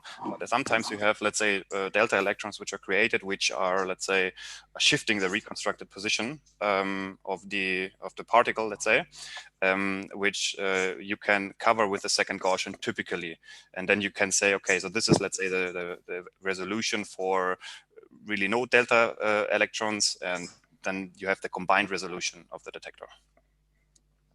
Ah, okay. So because if you are perpendicular, these delta electrons, they will just shift your centroid somewhere else, so you get exactly resolution. Yes. Okay, and in this, if you have these inclined tracks, can you actually separate delta electrons from the track? Because, for example, using some half-line fit or some. Exactly. So yes, so usually for the micro TPC, of course, you want to perform a linear fit, the line fit, but well, if you then cut on maybe for the chi-square of the track and see that it's not very good, then you can perform a half transformation, find outliers, and perform the line fit again. So this is very robust, actually. Okay, can I just have a last short question to this? If you have resolution with your tracking system, just the slide 11, I think you write that the accuracy is 30 micrometers from your reference. Mm-hmm. So in fact, the resolution you show on the next slide is kind of the convolution of this 30 micrometers with the convolution of your system, right? Exactly, yes. So in fact, you are kind of better than the 70. Yeah, you see. I mean, this is not yet corrected for the track accuracy, this histogram. So this is really the exclusive residual distribution. And if you then want to calculate the spatial resolution, which is here, where I did the convolution, the unconvolution, let's say, of the track accuracy, then you end up not at 70 microns, but at 79 microns after that. Not only weighted, but also deconvoluted the track accuracy. Okay, thank you very much. Sure. George, you have another question. Please go ahead. Yes, this is George. Hi, Felix. Hi. Very nice work. I just had can you go to the slide where you say the high rate? Yes. The high rate. Just out of I mean, I was just thinking with the 5 megahertz, around 5 megahertz, when you're trying to reconstruct the track with perpendicular X and Y strips, you do have fake yes kits. So I guess that this is not included here. So what you have 4.5 is an average particle rate and not just equally spaced particles. Is that correct? Well, let's say the beam spot in this measurements was very, very small. Mm-hmm. So I think 2 or 3 millimeters in width, which makes, let's say, which boosts up the flux, so the rate per area to this value. Yeah, which means that not the detector is fully covered with particles, but let's say most of the time there's only 1 or 2 particles in the detector because it's a very small beam spot. Mm-hmm. So you don't account for the fakes that you will reconstruct. Yes, I do account. So I mean, the analysis, I also perform track finding and trying to find the best possible track. Okay. Because I would imagine if you just irradiate the detector with such particle rate, you will end up with a fake a lot of fakes, particle yes. refraction that you cannot really distinguish between 90 degrees. Yeah. Okay, thank you. Sure. Felix, thanks a lot for the presentation, and also thanks for more questions. I propose we go on with Michael Foley on the production of large area picosecond photodetectors and hear a status update.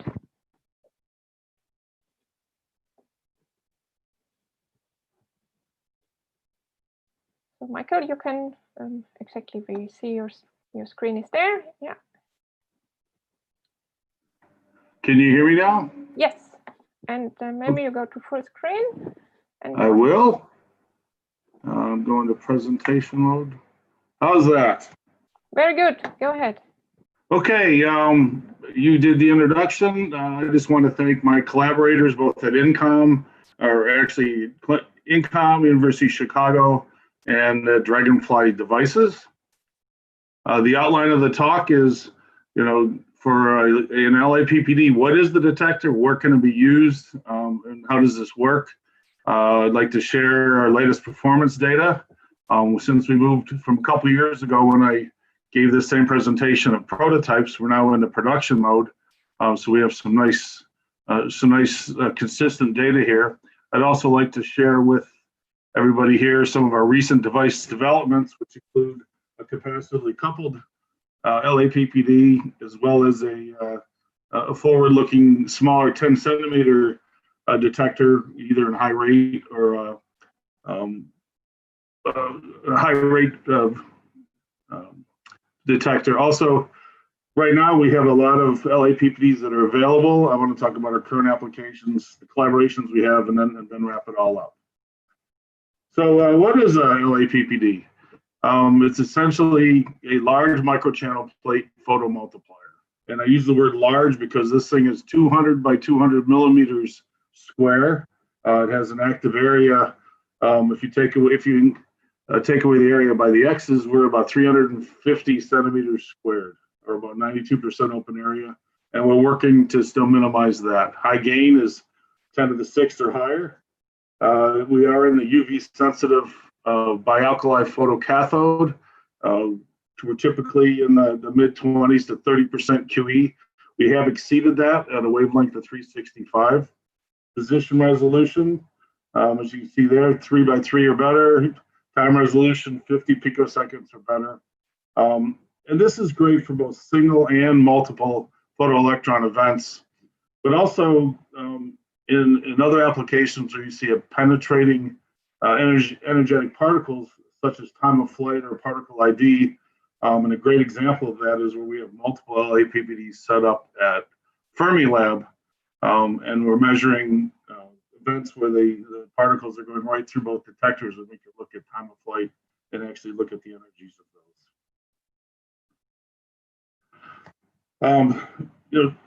Where can these be used? I mean, shrink of light is a key event to be able to pick up. And with that, we need a device that has both high gain and fast timing.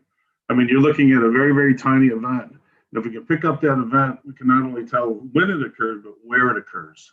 And it's such a small event. I mean, you do get a lot of scintillation light afterwards from the volume. But in this case, with a detector that has large area, fast timing, high gain, it can pick that up. And some of the applications range throughout high energy physics, nuclear physics, and in the medical community, such as DUNE. We've heard talks on DUNE. We've heard talk on Annie earlier, or in other sessions. Earlier today, I heard a talk on EIC, and that's a huge one coming up forward. A area that's probably not mentioned much in this conference, but is in the medical imaging, PET imaging, and proton therapy are two huge potentials for this device. How does this thing work? Well, essentially, I look at this, you look at it as an automobile. So you have a nice package around it. So we have a glass body that contains some strip lines on the bottom. That's contained down here. You have a window, a window with a photosensitive coating on the inside of that. But the engine of this whole device are the two microchannel plates set up between spacers and in a chevron configuration. In our design, it's independently, the voltages are independently applied to the photocathode and each of the MCPs. This is creating the effect, and you've seen this in the talks before, but you have an incoming photon, comes down, you emit an electron, you get the shower through the first one, and then with the potential, it brings it all down, and then you pick up the avalanche or the cloud on the bottom, and that's measured through the anode for the strip lines that are coming on either side. And this kind of just gives you like the physical size of the device. Couple of key things here is we can independently apply the voltages. We have no wall or anode penetrations, and again, the high area. A quick word about the MCPs. Again, these are 203 millimeter by 203 millimeter squares. The way we make these things in-house here is a process that can only make this size MCP. So we take a glass capillary array, we apply atomic layer deposition coating, and turn it into an MCP. Illustrated on the top right here is a cross section of one of these glass capillary arrays where we have We put down a resistive layer on top of the glass, a secondary emissive layer on top of that, electrodes on the top and bottom, and once the potential is applied, and you have enough energy of an electron to hit this, you produce a lot of secondary electrons, and this cascades all the way through the thing. So this is key, and shown here in the middle is one of our scientists showing how large this device actually is. So first and foremost, one of the performance data here is our photocathode quantum efficiency and uniformity. Shown in the color plots here on the top left and bottom left and the top right, we're looking at quantum efficiencies in the 27, 28, 28% QE. In the bottom center, you see the uniformity on this histogram, where it's a very, very tight distribution here, so very nice uniformity. And if you look on the bottom right, you see a cross-section or a scale of wavelength. So we, depending on the type of window we put on the thing, if we put a fused silica window on the top, we can actually get measurements down into the far UV, down to 200 nanometers. If we're using just a normal Borrow flow window, oops, sorry about that, we can still get into, go back one, we can still get into, the typically in the high 300s. The other performance characteristics you want to look at are gain and dark count. On the top right, you see very nice pulse height distributions. These are well separated from the threshold here. The top left actually represents a capacity coupled device, which I'll talk a little bit more later. The top right is a regular strip line LAPPD. Down at the bottom, we look at the dark rates, and these dark rates are somewhere in the 10 to the 3 per centimeter squared. And this is, at an applied voltage, if we have a gain in the mid 10 to the 6th, say the voltage, photocathode voltage is about 250, and on the right-hand side, that shows some of the gains here. And on the left-hand side, we see some of the dark rates. So it's a very, very quiet type of device. Timing-wise, so timing, we have a few plots here on the right. So we have on the top left is a multiple photoelectron distribution measured on one of our capacity coupled devices. The other three are all on our internal strip lines. And so we're looking at 46, 62 picoseconds, 52 picoseconds, and in low 70s. What we're seeing here is on three of them, we see a tail.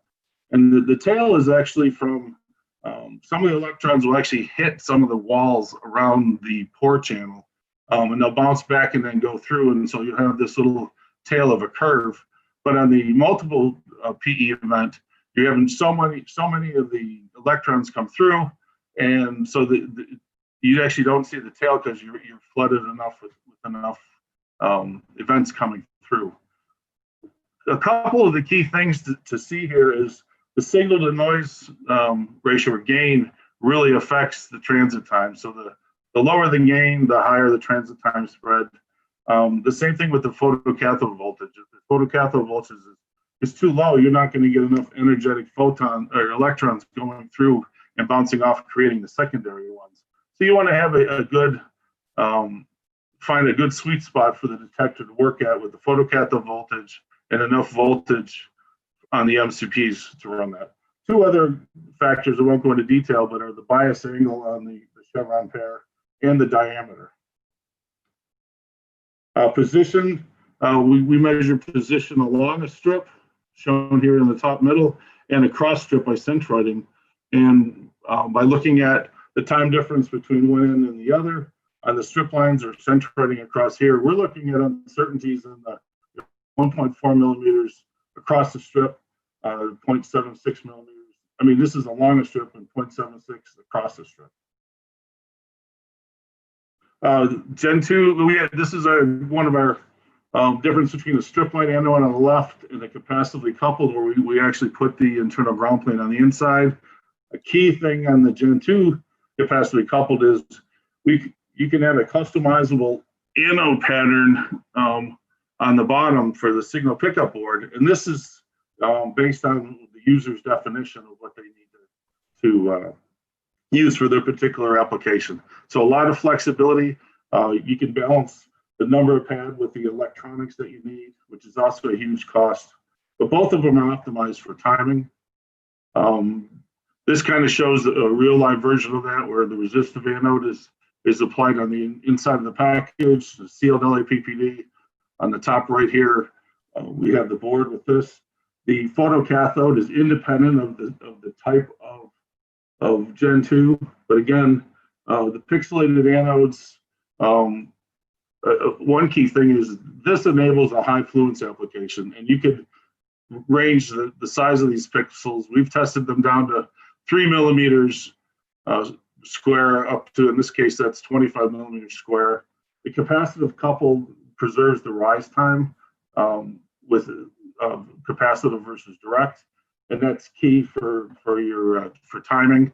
We also see we don't see very much degradation in the pulse amplitude, and that's also a function of the pad size as well. 1 minute remaining.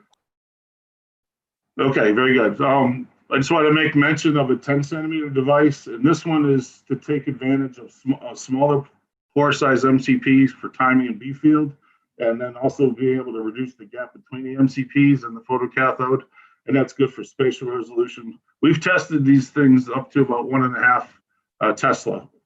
On the right here are some of the different schemes that we can do for this design. I do want to point out we are in full production right now, even called pilot production. So in 2020, we're doubling our output from last year, from producing 4 LAPPDs a month. Later this year, we'll go to 6. Our prototypes and our full-style baseline models are available for purchase or rent. And rent, these are renewable. We look for qualified prospects. They may not have the budget to purchase one of these offhand. We do have quarterly measurement and test workshops, COVID notwithstanding. But I mean, there's a number of advantages to do this, and this is at no charge for attendance. You just get there. We'll take care of feeding you guys and getting you familiar with it. But you say you have to get there. This, I won't go through this whole thing, but everything in red we've already delivered LAPPDs to. The rest we either are talking with them or we have pending sales in all these different applications, and they're ATP, NP, medical, and others. So in summary, some of the key takeaways are, we have our gain is 10 to the 6 and above. Our dark rates are pretty low. Our transit time spread is 55 picoseconds or better. We have good QE. Our LAPPDs are available in 2 types of models, the strip line or the capacitively coupled. Again, this interchangeable, usually changeable pixelated signal board is key. The feature model we talked about. We have several ongoing tests with collaborators, more on the way. And again, we talked about volume pricing, monthly rentals, and income. We have all the technical support. I'm not a physicist, but we have the measurement and test team available. We have our workshops. And again, the curves on the left are just a summary of the different good features that we've seen. And I'd be remiss if I didn't wholeheartedly thank, the Department of Energy, Michelle Shin in nuclear physics, and Helen Marcisco and others in HEP. And we have several grants that have helped fund the research and get us into the commercialization where we're at. Thank you very much. Thank you, Michael. Is there a very short, quick question?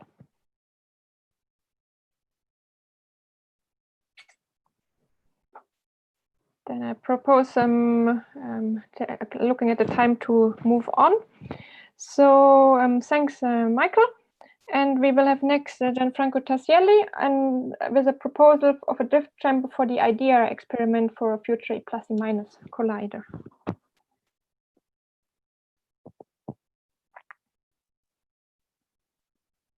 We can see your slides just to full screen, maybe.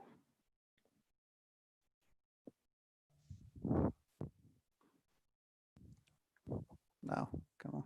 Okay, can you see my slide? It's coming. 1 second, we can already hear you well. You're still in the presenter mode that we see 3 screens, or the main screen with the presentation and also the successor. Oh, come on, I don't know why.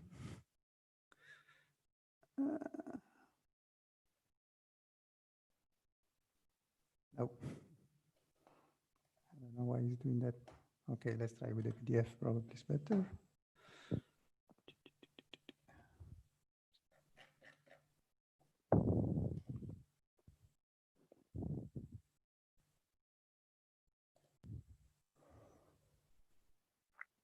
Can you see it? Yes, very well. So okay. Please go ahead. Sorry. Okay, so I will present just the proposal for a drift chamber to be used. I like a central tracking detector for ideally a concept for future colliders. So that's if you want to learn more about the full detector, just see this Franco Bedeschi talk at this conference. So the outline of my talk, we just talk very briefly about what is FCCEE, so some specification about the tracking requirement, and then I will move about the idea tracking system and the drift chamber, and then so something about expected performance and R&D. What is FCCEE? Is a proposal for very high luminosity circular electron collider that with the main aim to study very well the properties of zeta W, top quark, and Higgs boson.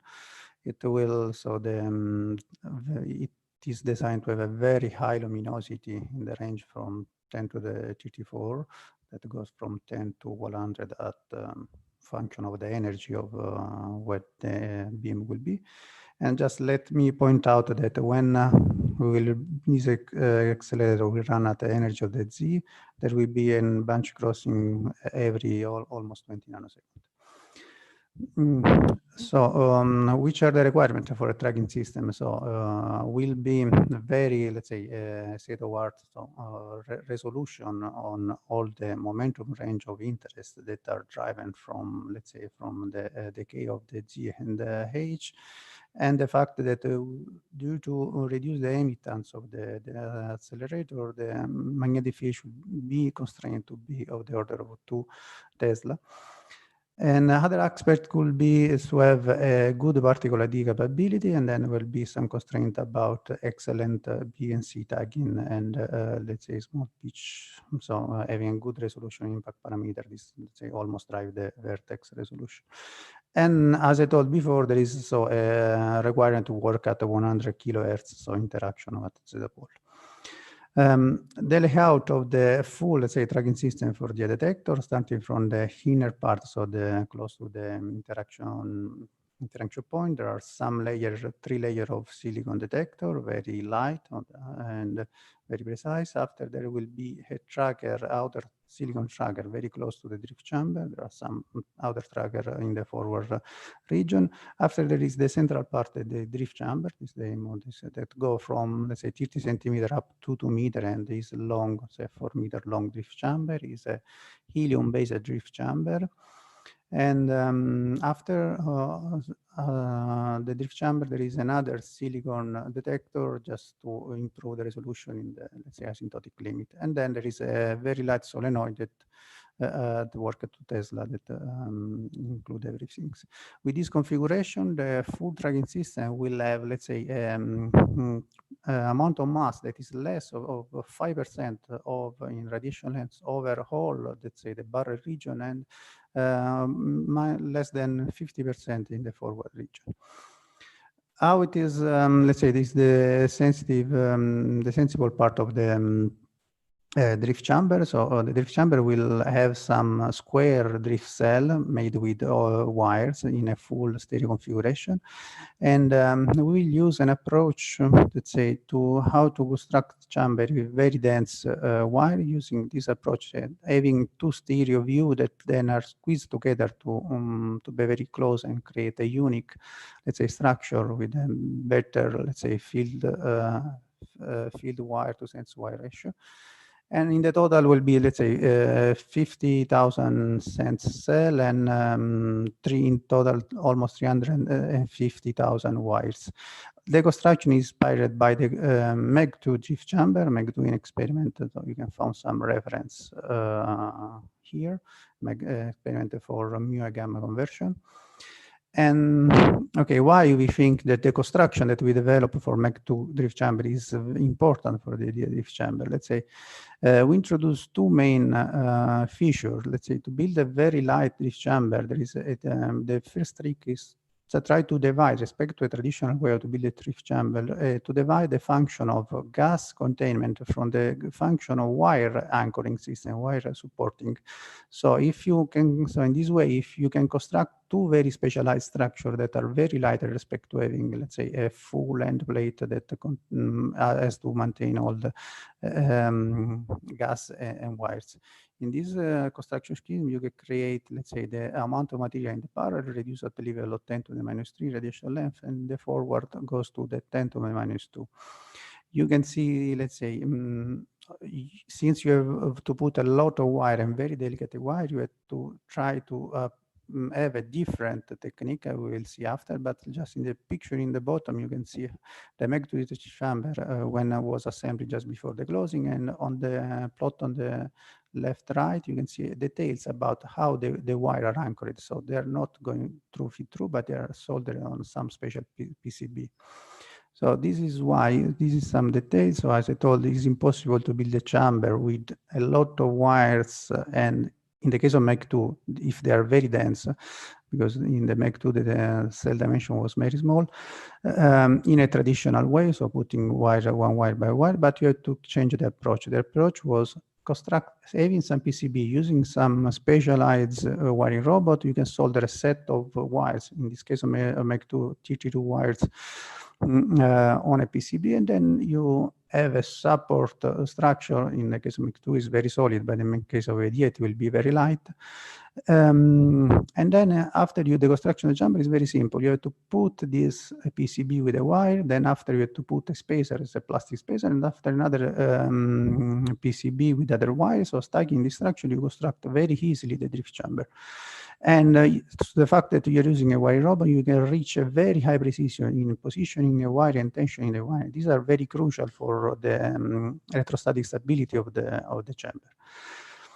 Another aspect that is peculiar of the idea drift chamber is the possibility to implement a cluster counting technique. So when you have, let's say, if you are using a helium-based gas with a drift chamber, it's possible this. If you look at the signal, you can see that you can see the structure that are related to each single ionization cluster. And so you can, thinking about it, is possible having a right, let's say, acquisition system to identify the structure and count the cluster. So instead of making a charge integration with this thing, so if you make some extrapolations and calculations, you can think that using the cluster counting, so counting class, you can reach a resolution on the particle ID that is better than, let's say, energy loss, and going from 4% at a level of 2%. Let's just point out that with the cluster counting, you can think to improve the spatial resolution too, but it's not the aim of this, not the main topic of this for the DA chamber, the drift chamber. So now, assuming that you can reach this better resolution on particle identification for single cell, now you can predict what you should expect on a particle ID of the entire chamber. And you can see on the plot on the top that, let's say, just stay concentrated on the blue curve, that is a pi-kaon separation that is important in the content of FCC. You will have a better than 3 sigma separation over the entire range of the momentum respect of the d/d X that is not covered all the entire range. There is just a little tiny part that is missing, but you can think to recover with a different technique. Just take in mind that it's just analytic calculation, non test beam results. Another point, the picture in the bottom left, just figure out which is the efficiency in identifying counting the cluster you need for using efficiently this technique. You can see that 16%, so better than 14, but 16 and 18 efficiency, 18% efficiency is good enough to reach the goal. just move on on what is the expected, let's say, performance on the entire detector. So to do that, we implemented a full simulation of the engine with the drift chamber plus the silicon detectors, or with the full tracking system. And after we make some, let's say, simple camel fitting of the track to reconstruction. And after to evaluate, let's say, the impact of the background, we started to implement the tracking system inside the official FCC software, but this implementation is still ongoing. What are the results with the full simulation study? So for the moment, for this study, we assume that we can reach a 100 micron resolution in average for the single drift shell, and this was confirmed by MEG in the published document of MEG. And for simplicity, we use that resolution for the silicon detector is used like, let's say, a digital device. So we are assuming just a pitch divided by square root of 12. And in this plot, you can see the performance, how they go as function of the angle. And you can see that in the drift chamber, we have a lot of hits, more than 100 hits, almost over the entire coverage. And we started to afford the pattern recognition and a tracking efficiency study. And we can see that we have a great efficiency over the whole momentum range. Let's say, why using a drift chamber and not, let's say, a full silicon detector approach, tracking approach? Is because since we are in a range of momentum up to 100, that we are far from, let's say, the asymptotic limit where the multiple scatter is not relevant, we are in a range of momentum where the multiple scatter is still has a relevant effect. So in this plot, you can see in a resolution sigma pt over pt square, a comparison between, let's say, CLD plot, that is another full silicon tracked proposal for FCC. The red curve is just making it almost similar, but with difference in layout, but almost equivalent full silicon experiment in our simulations, just to be sure that there are no many bias between the two studies. And then the blue curve is what is should expect to obtain with the idea tracking system. So drift chambers in the central plus the silicon vert. You can see that you gain a lot over the whole over most of the momentum range, and you can reach ultimate resolution at the limit that is in the, let's say, close to the goal of the FCC. 1 minute remaining. Okay, I will try to speed up a little bit. So just to make more study, we using full simulation is not very convenient. So we just develop an analytic model to parameterize all the features of our combined detector. And let's say the red curve is comparison with let's say this model, and the point are the full simulation. And after now making a change, assuming that you can use the silicon detector with better performance, let's say not using in a digital mode, but using clustering and so on, you can improve the resolution, let's say, from in the 100 GP range from 4 less to 310 to the -5. What is the impact on the full measure? So using this fast simulation, we just try to study, see which is the impact of some of the important measures. You can see the blue curve that you are very close to the, let's say, ideal detector. So in the plot on the bottom, in the black curve is just what you expect if an infinite resolution detector. The black curve is what you have for the ideal detector. The red curve is for full silicon based. As I told, with we try to approach the problem of which is the heat occupancy and the background induced on the detector. In the FCC, most of the background coming from the gamma irradiated at the interaction point, but the preliminary studies show that this should be not an issue. The occupancy will in a well under control limit. Just an outlook on the R&D. So we are doing some proceeding the R&D on the mechanic, on the mechanics aspect, R&D on using possible different, let's say, metallic alloy for the wire, or new technology, let's say carbon wire for the wiring. And you can see in the picture just at BMP Institute in West Bisque, they are developing a machine to make a coating, effective metallic coating on the carbon wire. And there is R&D on the cluster counting techniques, let's say electronic, to really implement the cluster counting in the R&D. So just let me go to the summary. you can read it, but just very briefly. So we have designed a detector, let's say a central detector and a full tracking system that could be could be working at the cost center of FCC. It is some special issue like very light and the possibility to have a good particle identification. That's it for my side. Thank you. Thank you, Gianfranco. I don't see any hand raised, and taking into account the time, I propose we directly move on with Beatrice Mandelli on the performance studies of RPC detectors with environmentally operated with new environmentally friendly gas mixtures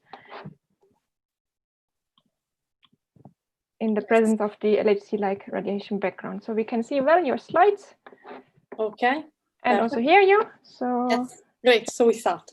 Exactly. Go ahead. Yes. So in this talk, I will give a brief overview of the studies that are ongoing nowadays to search for new environmental friendly gas mixture for the resistive plate chamber at the LHC experiment. After a brief introduction of why we're looking for alternative, we will see the characterization of this detector with different eco-friendly gas mixture, and then their operation at GIF++ with muon beam and in presence of a LHC-like gamma background radiation. So why we're looking for alternatives? Can you see my mouse? Yes. Okay, great. Very well. Yes, okay, so in this plot, you have the CERN greenhouse gas emission in run 2. And as you can see, the main contributors are the RPC detector that are used in the ALICE, ATLAS, and CMS experiment. Indeed, their gas mixture contain two greenhouse gases, the C2H2F4, also called IDER134A at 95%, and the SF6 at 0.3%. So, CERN is trying to reduce the greenhouse gas emission, and you can have more details on that in the talk of Roberto Guida of yesterday. Behind the fact that CERN is aiming to reduce this emission, there is also another point to take into account, that is the European Union regulation that started in 2015, that is aiming to limit the total amount of the most important gases that can be sold in Europe. Here, indeed, you have the hydrofluorocarbon phase down, of which the IDER134A is part. And as you can see, we will arrive at run 4 that in Europe, only 25% of the consumption with respect to 2014 can be sold. What does it mean that? It means that the availability of these gases are not known for the future and that the prices are already increasing. So the reduction of the use of the freon is fundamental for the next LHC run. So what we can have as alternative? Industry already started to look for alternative. And indeed, there are these new eco-friendly that are liquid or gases that have been developed for refrigerant and as high voltage insulating medium. And the operation for the RPC is not straightforward. Let's take some example. For the R134A, that is the main contributor. Now in industry, we have available this hydrofluorolefine that have a molecule that is very similar to the one of the R134A with 1 carbon more, basically, as you can see here, and have a very, very low global warming potential.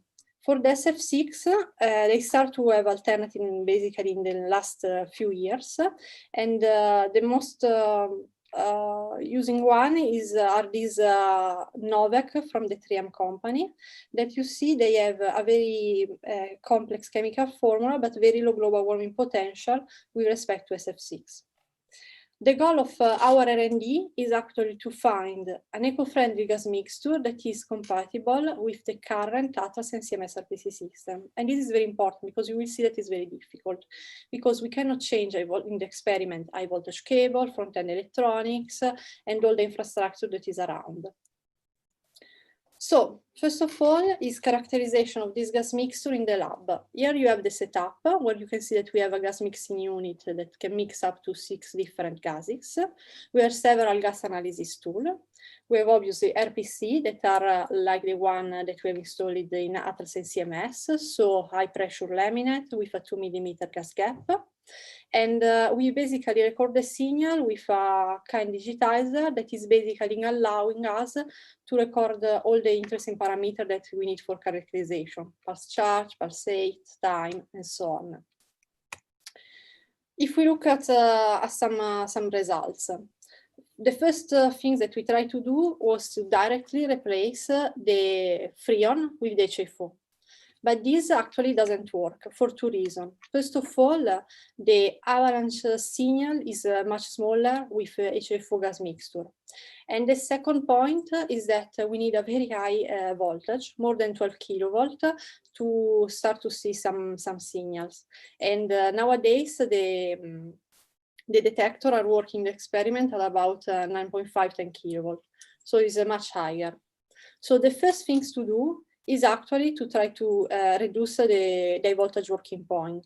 And to do that, you can work on the gas pressure by reducing the mixture density. This can be done by adding an inert gas. The first trial was the helium that in a first approximation doesn't take part in the formation of the signal. So what we did was to try different concentration of helium.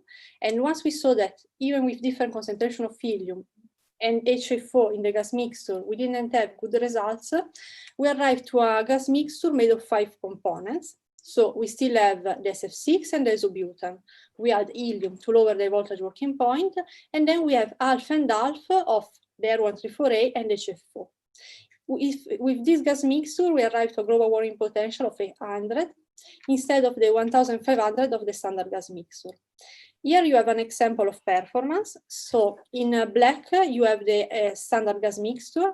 Continuous line is the efficiency, and dotted line are the streamer probability. If we take, for example, the red curve with this mixture containing 20% of helium and half Freon and and HFO, you can see that the voltage working point is still higher, but still acceptable. And the streamer probability is very similar of the one of the standard gas mixture.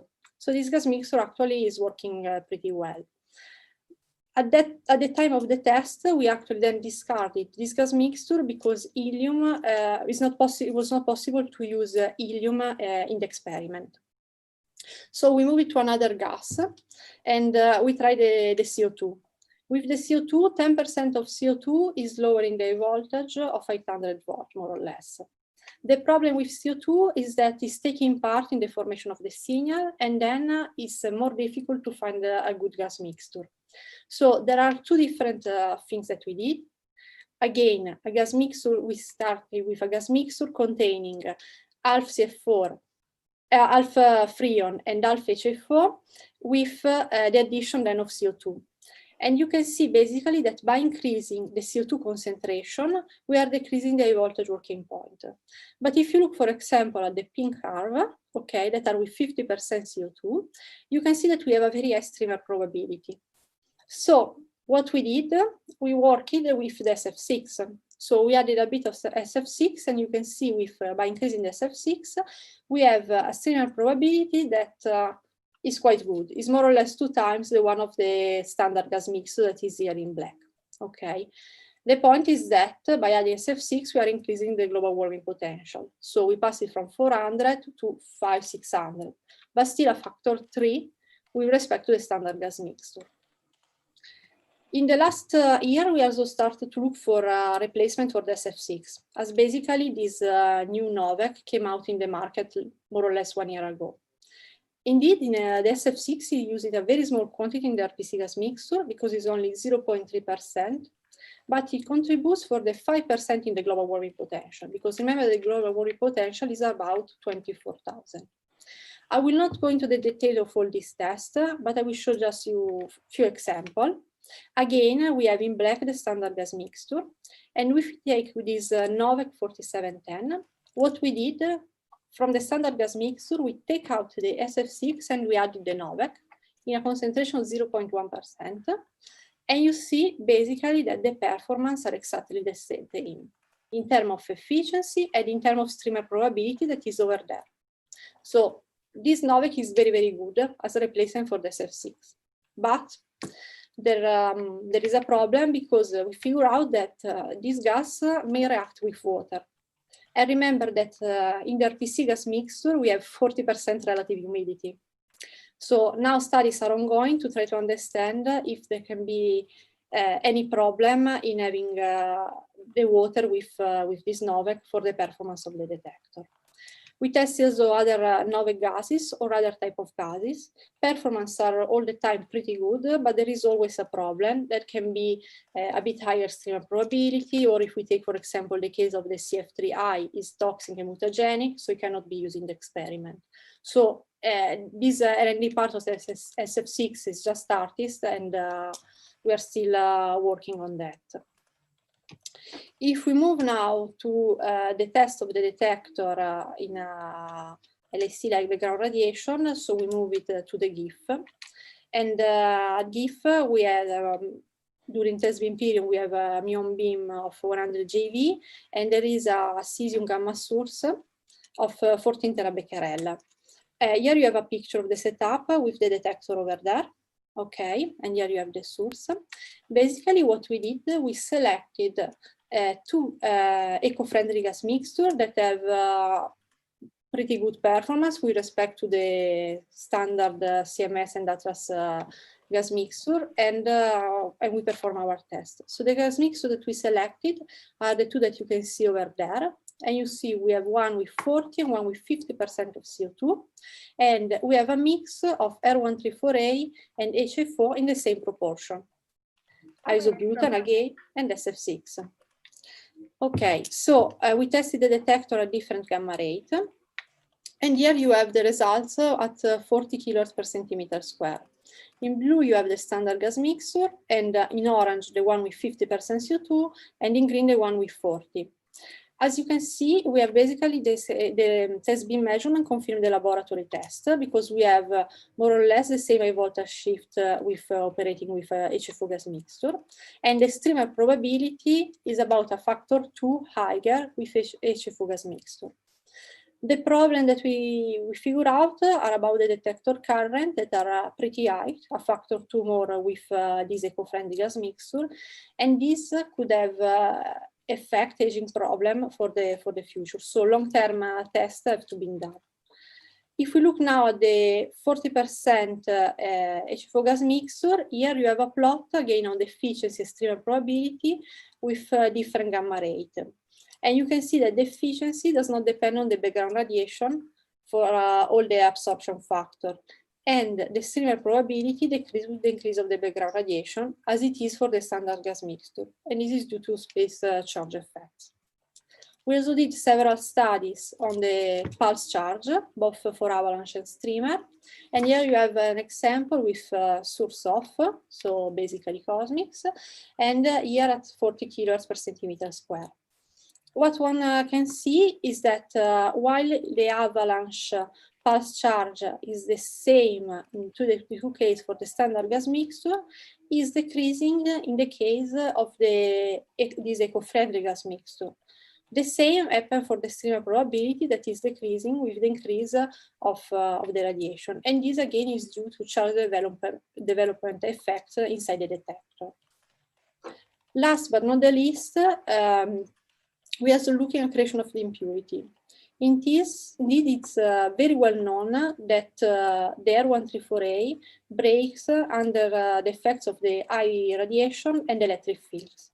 It breaks, creating several molecular, as you can see here, several impurities, and most important is also creating fluoride radicals that are very chemical reactive and can damage the surface of the detector. These fluoride radicals were also seen during LHC run 2 in the RPC installed in the 3 experiment. So what we did was to do some tests in order to understand if also the HFO breaks and how much. Here you have a plot of the fluoride concentration as a function of the gamma rate. In black, again, the standard gas mixture, and you can see the production of fluoride increase with the increase of the gamma rate. If we look at the gas mixture containing 40% CO2 and 30% of HFO, we can see that the production of fluoride is 4 times higher. We then Can you soon come to the end of the presentation? Yes. So what we conclude there is the fact that if the HFO breaks 10 times more easily than the freon, and this could have effect on the long-term operation of the detector. So if we look at the conclusion, our R&D goal is basically to find a gas mixture, eco-friendly gas mixture that is compatible with the Atlas and CMS RPC system. And so we have seen that basically the eco-friendly gases that are available on the market are doesn't work very well if the substitute is direct in the gas mixture. Our project is divided into two main phases. The first one is the characterization of RPC with different eco-friendly mixture, where we mix from 4 to 6 components, and this is still ongoing. And once we find a good candidate that shows similar property with respect to the standard gas mixture, we move to the GIF in order to study the detector performance under high background radiation, and especially see if there are any long-term effects in terms of aging for the operation of this detector. Thanks. Thanks. Is there any quick question? Then I ask everybody not presenting to mute. Thank you, Beatrice. Thanks. Also, I encourage everybody to stay until the end of the session because we want to take a virtual session photo. So now we continue with Mattia Soldani. Thanks for already sharing. And he will present on next generation ultra compact calorimeters based on oriented crystals.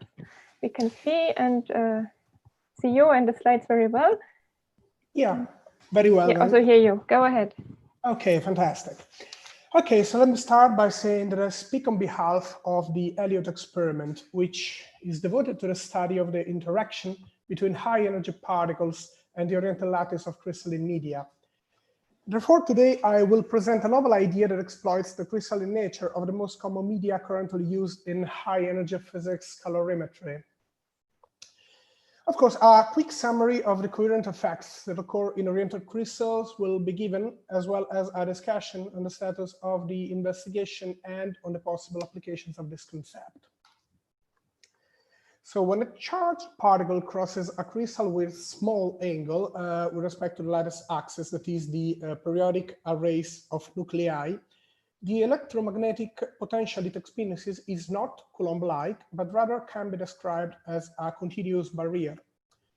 This forces the particle to an oscillatory motion with subsequent emission of peculiar electromagnetic radiation. In particular, above few GeV in input, the interaction features an intense radiation emission, which is peaked at high energy.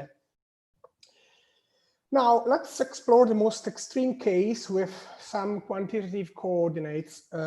Let's consider a particle whose input angle is within this value here and whose energy is so that the Lorentz boosted lattice field is about greater than the Schwinger QED critical field, this value here, which equals to require that this quantity defined here, this key, is greater than 1, which occurs at about 10 GeV. So in this particular regime, the so-called strong field is attained. And as a consequence, there is an important enhancement in the radiation intensity and energy. This can be seen as a consequence of the fact that the overall field experienced by the projectile within the so-called radiation formation length, depicted here, is much higher. And interestingly enough, the per production by high energy photons is affected by the strong field in the same way, therefore gaining a higher cross section. As a consequence, the electromagnetic shower, that is the successive occurrence of Bremsstrahlung and per production starting from a single input event, develops much faster, which corresponds to a strong decrease of the effective radiation length of the crossed crystal. Of course, this can result in a measured improvement in calorimetry, in which one needs a detector that forces the input particle to start a shower and is able to fully contain it, of course, generating a signal which is proportional to the input particle energy. Well, such lattice effect can be exploited to develop high compactness and budget-friendly detectors with the same light yield as the current state of the art. And of course, I think this drawing here is quite self-explanatory. Now let's turn to what has been done recently on this topic by my team. Well, we mainly focused on the study of lead tungstate, or PWO, which is quite commonly used in HEP calorimetry, with the outstanding example of the CMS incl, thanks to which its scintillating and mechanical properties are well known. In particular, in spite of quite a low light yield, PWO features high Z, high density, generally good production quality, and is also quite cheap.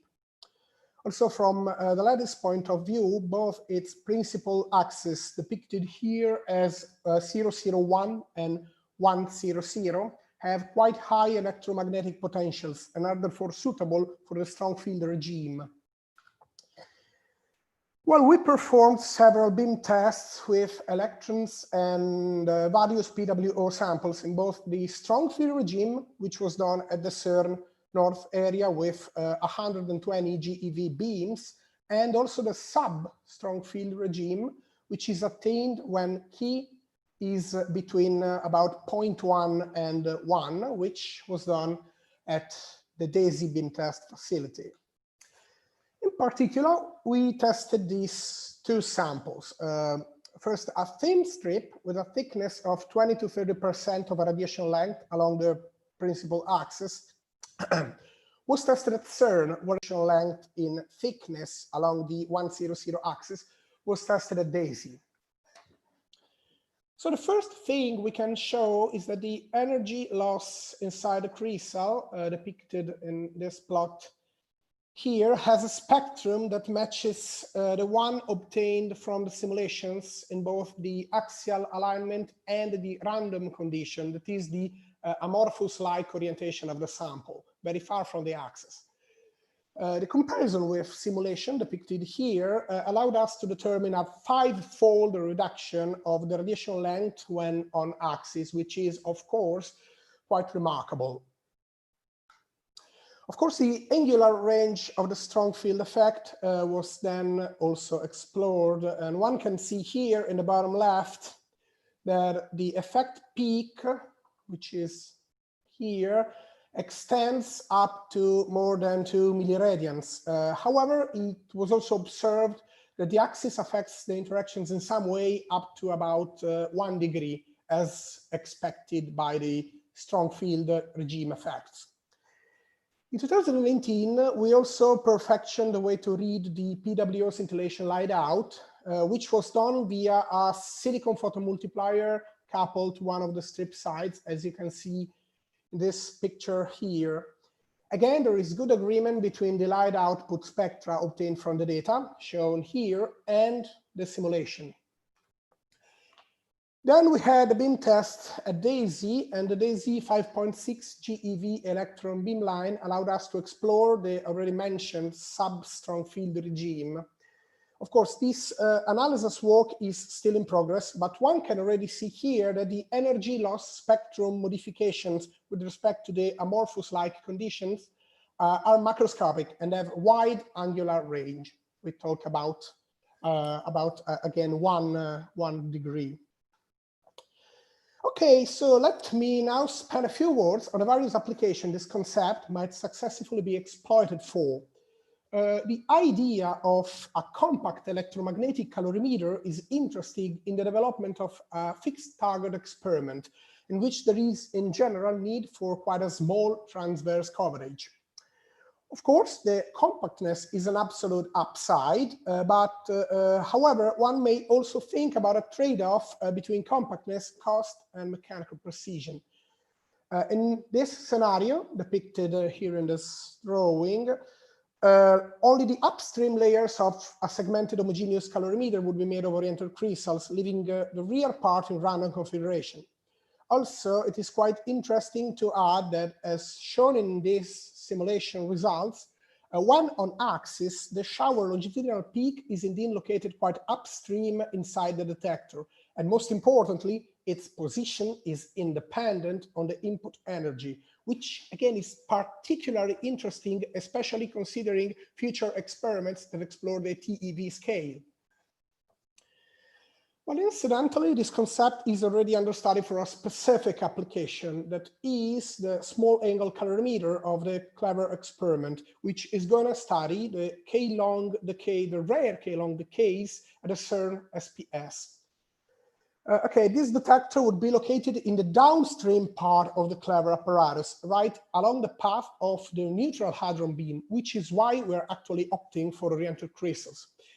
Indeed, oriented crystals would meet the need for a device with radiation length as short as possible and with nuclear interaction length as high as possible at the same time, in order to be able to detect small angle photons with high efficiency while being mostly insensitive to neutral hadrons. Indeed, this is possible because the nuclear interaction length is unaffected by the lattice orientation. Speaking of the materials, lead tungstate is a suitable candidate for the development of this device, but also lead fluoride, which is a fast Cherenkov-emitter crystalline medium. Of course, another intriguing possibility would be to exploit aligned crystalline layers as sampling calorimeter passive media. Clearly, this configuration would come with many advantages. Of course, all the ones I already described in the previous slides, but another outstanding one being the fact that no modifications would be made to the current state of the art in terms of the active layers and the readout, which are both well-known technologies. Actually, we already tested crystalline tungsten with both electron and photon beams, seeking an upstream photon converter candidate for CLEVER. And there we observed the pair production enhancement in the strong field regime, as you can see in this plot, showing such enhancement as a function of the tagged photon energy and of the input angle. Indeed, one can also think about a compact gamma calorimeter for a satellite board observer. It is needless to say that the reduced weight and size would represent, in this case, a major absolute upside for a satellite payload. Also, it is possible with the current pointing technology to aim at a point like CERS with the angular precision required to exploit the strong field enhancement, while it is also worth mentioning that oriented metallic layers could be exploited to make the gamma converters, that is the upstream part of the detector prior to the calorimeter, much thinner, thus further reducing the overall setup material budget and the moldable scattering contribution, with a major benefit by devices of the same kind as, for example, the Fermi LAT, which is depicted in this scheme here. 1 minute, yeah. Thank you very much. I just got the conclusion, and let me just say that we at the Elliott experiment hope this concept might get to represent an important milestone in electromagnetic calorimetry. Speaking of the future, given the fact that we are facing a newborn research topic, we have quite a lot of ideas and plans, which include, of course, testing new crystalline materials, such as lead fluoride and iridium, and most importantly, developing a custom readout system for the sample optical light output. This is particularly important to us because asymptotically, we would like to apply this scheme to a large-scale calorimeter prototype. So thank you very much, and I will be glad to answer your questions now. Thank you, Mattia, very much for the clear talk. So are there questions? We still have a moment for some.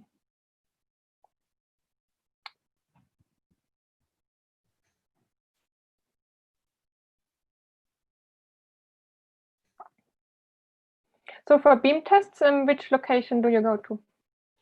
Okay, for the time being, we exploited the high energy beam lines of the CERN North area, while we explored at a lower energy scale we exploited the DESY T21 experimental facility.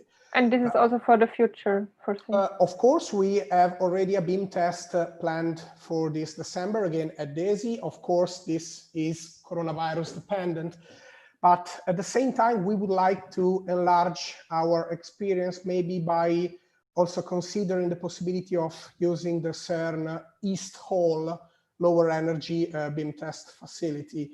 Of course, again, further beam tests at third North area are sub judice, and we hope we will be able to get there in 2021 or 2022 to go on with our study in the strong field regime. Thanks. Then I would like to thank you for the presentation again, and we move on. Brennan Hackett are you connected by now? I have not seen you, nor any slides are uploaded.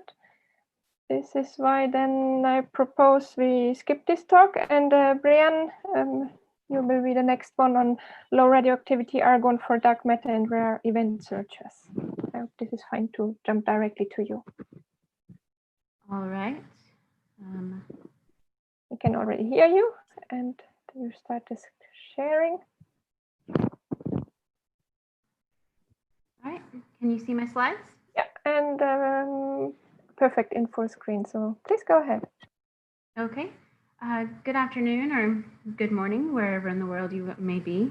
My name is Brianne Hackett. I'm a postdoctoral researcher at Pacific Northwest National Laboratory. Today I'll be talking to you about low radioactivity argon for dark matter and rare event searches. In particular, I'm going to be focusing on the low radioactivity argon aspect. Okay, so DarkSide 50 was the first dark matter detector to use argon for a dark matter search. It is located in Grenzhausen National Laboratory. It's a dual-phase liquid argon time projection chamber contained within a liquid scintillator VITO, which is then contained within a water Cherenkov detector. So on the right here, you see the top picture is our liquid scintillator VITO before it was filled with the liquid scintillator. So you have a nice image here of the cryostat in the center with all the PMTs in the scintillator VITO. And then the bottom picture here is a picture of the water Cherenkov detector. Again, before it was filled with water. And so in the center here, you can see this is the neutron VITO, the liquid scintillator VITO. And covered in Tyvect to help promote light. The TPC for DarkSide 50 was filled with 50 kilograms of argon. The first fill was in 2013. It was filled with atmospheric argon. And then in 2015, it was emptied and then filled again with argon sourced from underground. Now, the argon from atmosphere contains argon-39 with an activity of 1 becquerel per kilogram. This represents a large background for dark matter searches. So when DarkSide filled with underground argon, we measured an activity of argon-39 of 0.73 millibecquerel per kilogram. So by using underground argon, we were able to reduce the argon-39 background content by a factor of about 1,400. Any residual argon-39 that was in DarkSide 50 is likely from an air infiltration that happened during the extraction of the argon-39. On the global scale, and for any future experiments, argon, so DarkSide 20K and Argo, they will be using argon sourced from underground. And then these are a couple other experiments that would benefit from using argon sourced from underground as it's low in argon-39 content. But these experiments require massive amounts of underground argon. So in particular, the next generation in the DarkSide program is DarkSide 20K. It will also be located at Gran Sasso National Laboratory. It is, again, a dual-phase liquid argon time projection chamber. It will require 50 tons of our underground argon. So, underground argon, it's in the atmosphere.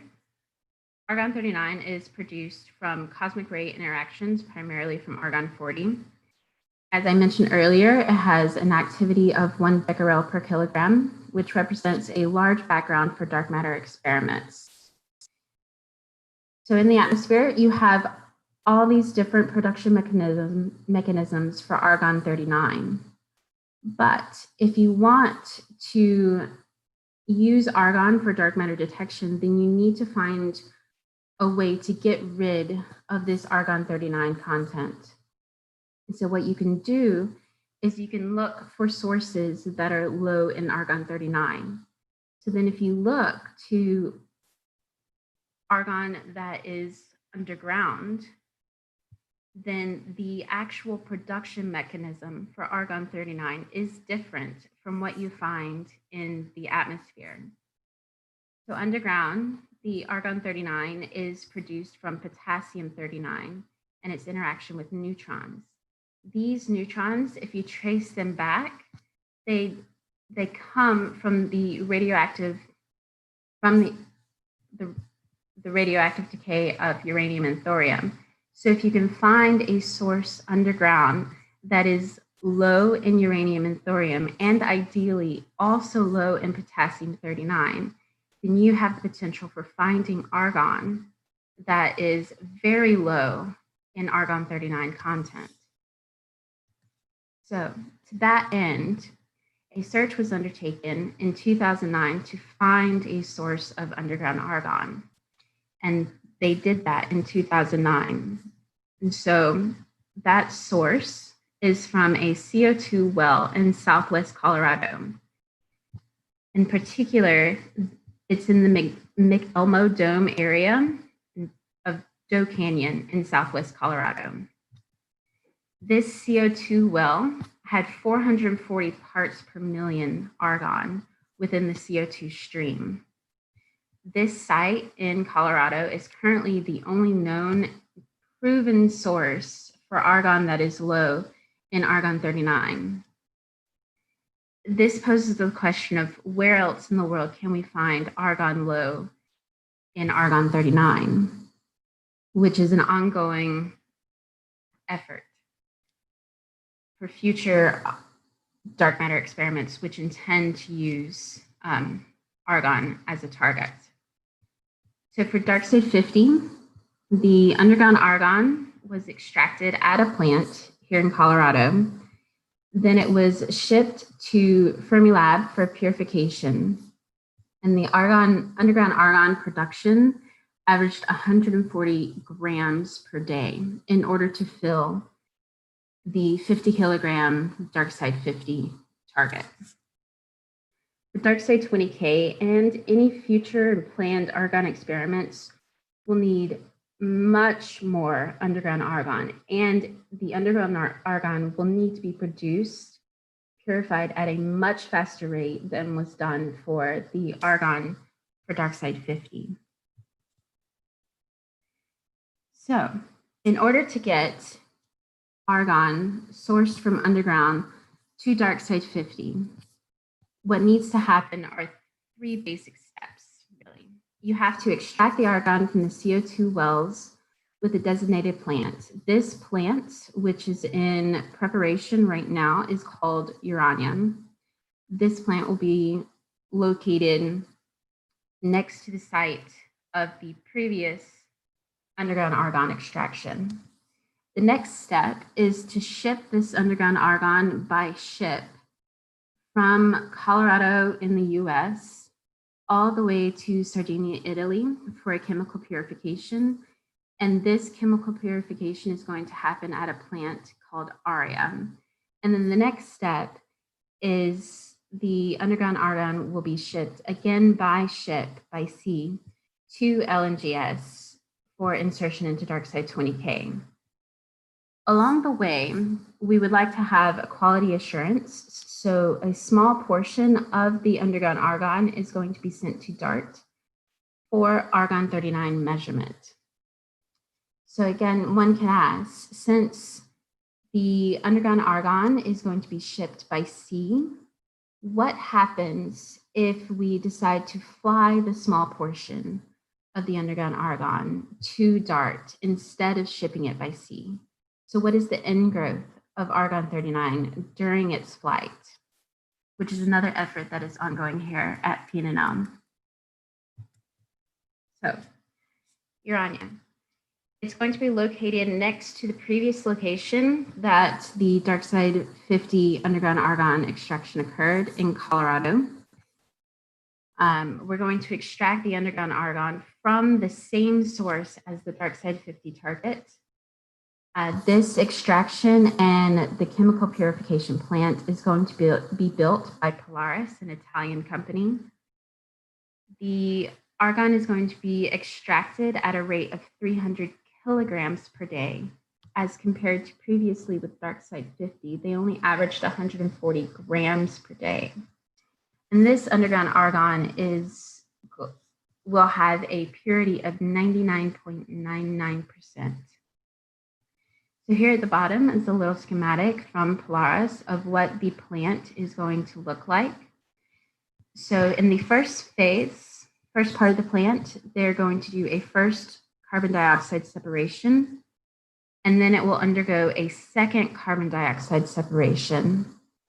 And then we'll have the first argon purification, and then it will undergo a second argon purification in order to reach our 99.99% purity. So here, this is the future site of Urania. So right now it is an empty field. Off to the left is the previous site of the underground argon extraction. So we'll just be building our plant here in this field to extract and purify the argon. 1 minute is left. Okay, thank you. The next step is ARIA. So ARIA will be a cryogenic isotopic distillation plant. It's being installed in a mine shaft in Sardinia. It'll be one of the tallest, if not the tallest, distillation columns built. And ARIA is designed to reduce the argon 39 isotopic fraction in underground argon by a factor of 10 per pass, and its production rate will be several kilograms per day.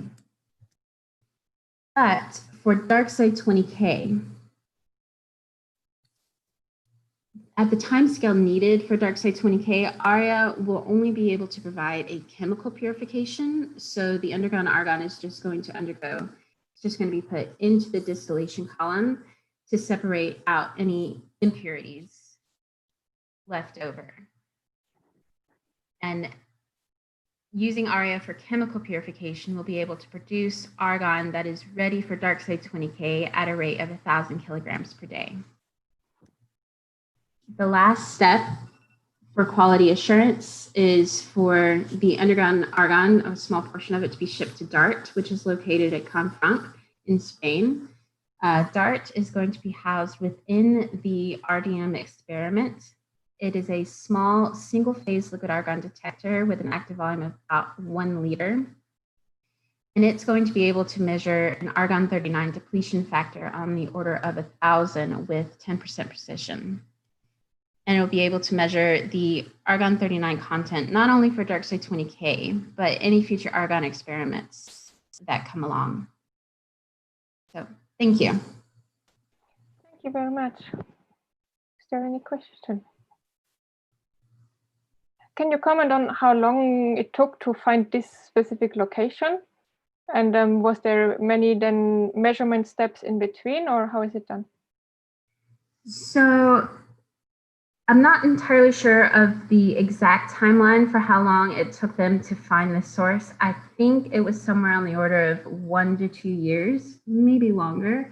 But I do know that the 3 men that I showed in the picture got in a car together and drove around the Colorado area where there are multiple CO2 wells, and they sampled from many different wells and before they found the one well, which is shown in this picture here, that had argon in the well that they could actually measure. So they were taking samples from each wells and measuring them in the back of their car. And is the search for new wells still ongoing, or is for the moment then the community fine with this new well on the amount which is delivered? For the moment, the well that we're using in Colorado is fine. There have been efforts by myself and by others to search for other sources. Those are still ongoing as far as I'm aware. Thanks a lot. Then I would also like to thank you, Brian. I would like to thank all speakers since we come to the end of the presentations. Just before disconnecting, I ask everybody to just switch on the video and we take a virtual session photo. And of course, it's your own decision if you switch on the video. We will then post it also in the Mattermost chat, and just that you know. Let me see, I think we can do like this. Maybe a few more. So we wait for a moment.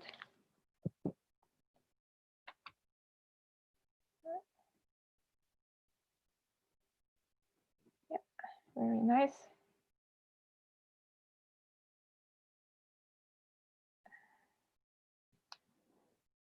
Okay, anybody else?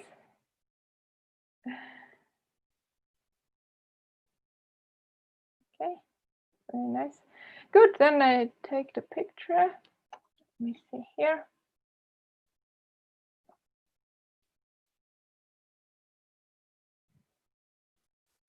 Good. So thank you, everybody. Thanks for the questions. And then I hope you enjoy further the virtual conference, and we close the session. Bye. Thank you. Bye. Thank you, everybody. Goodbye. Bye, everyone.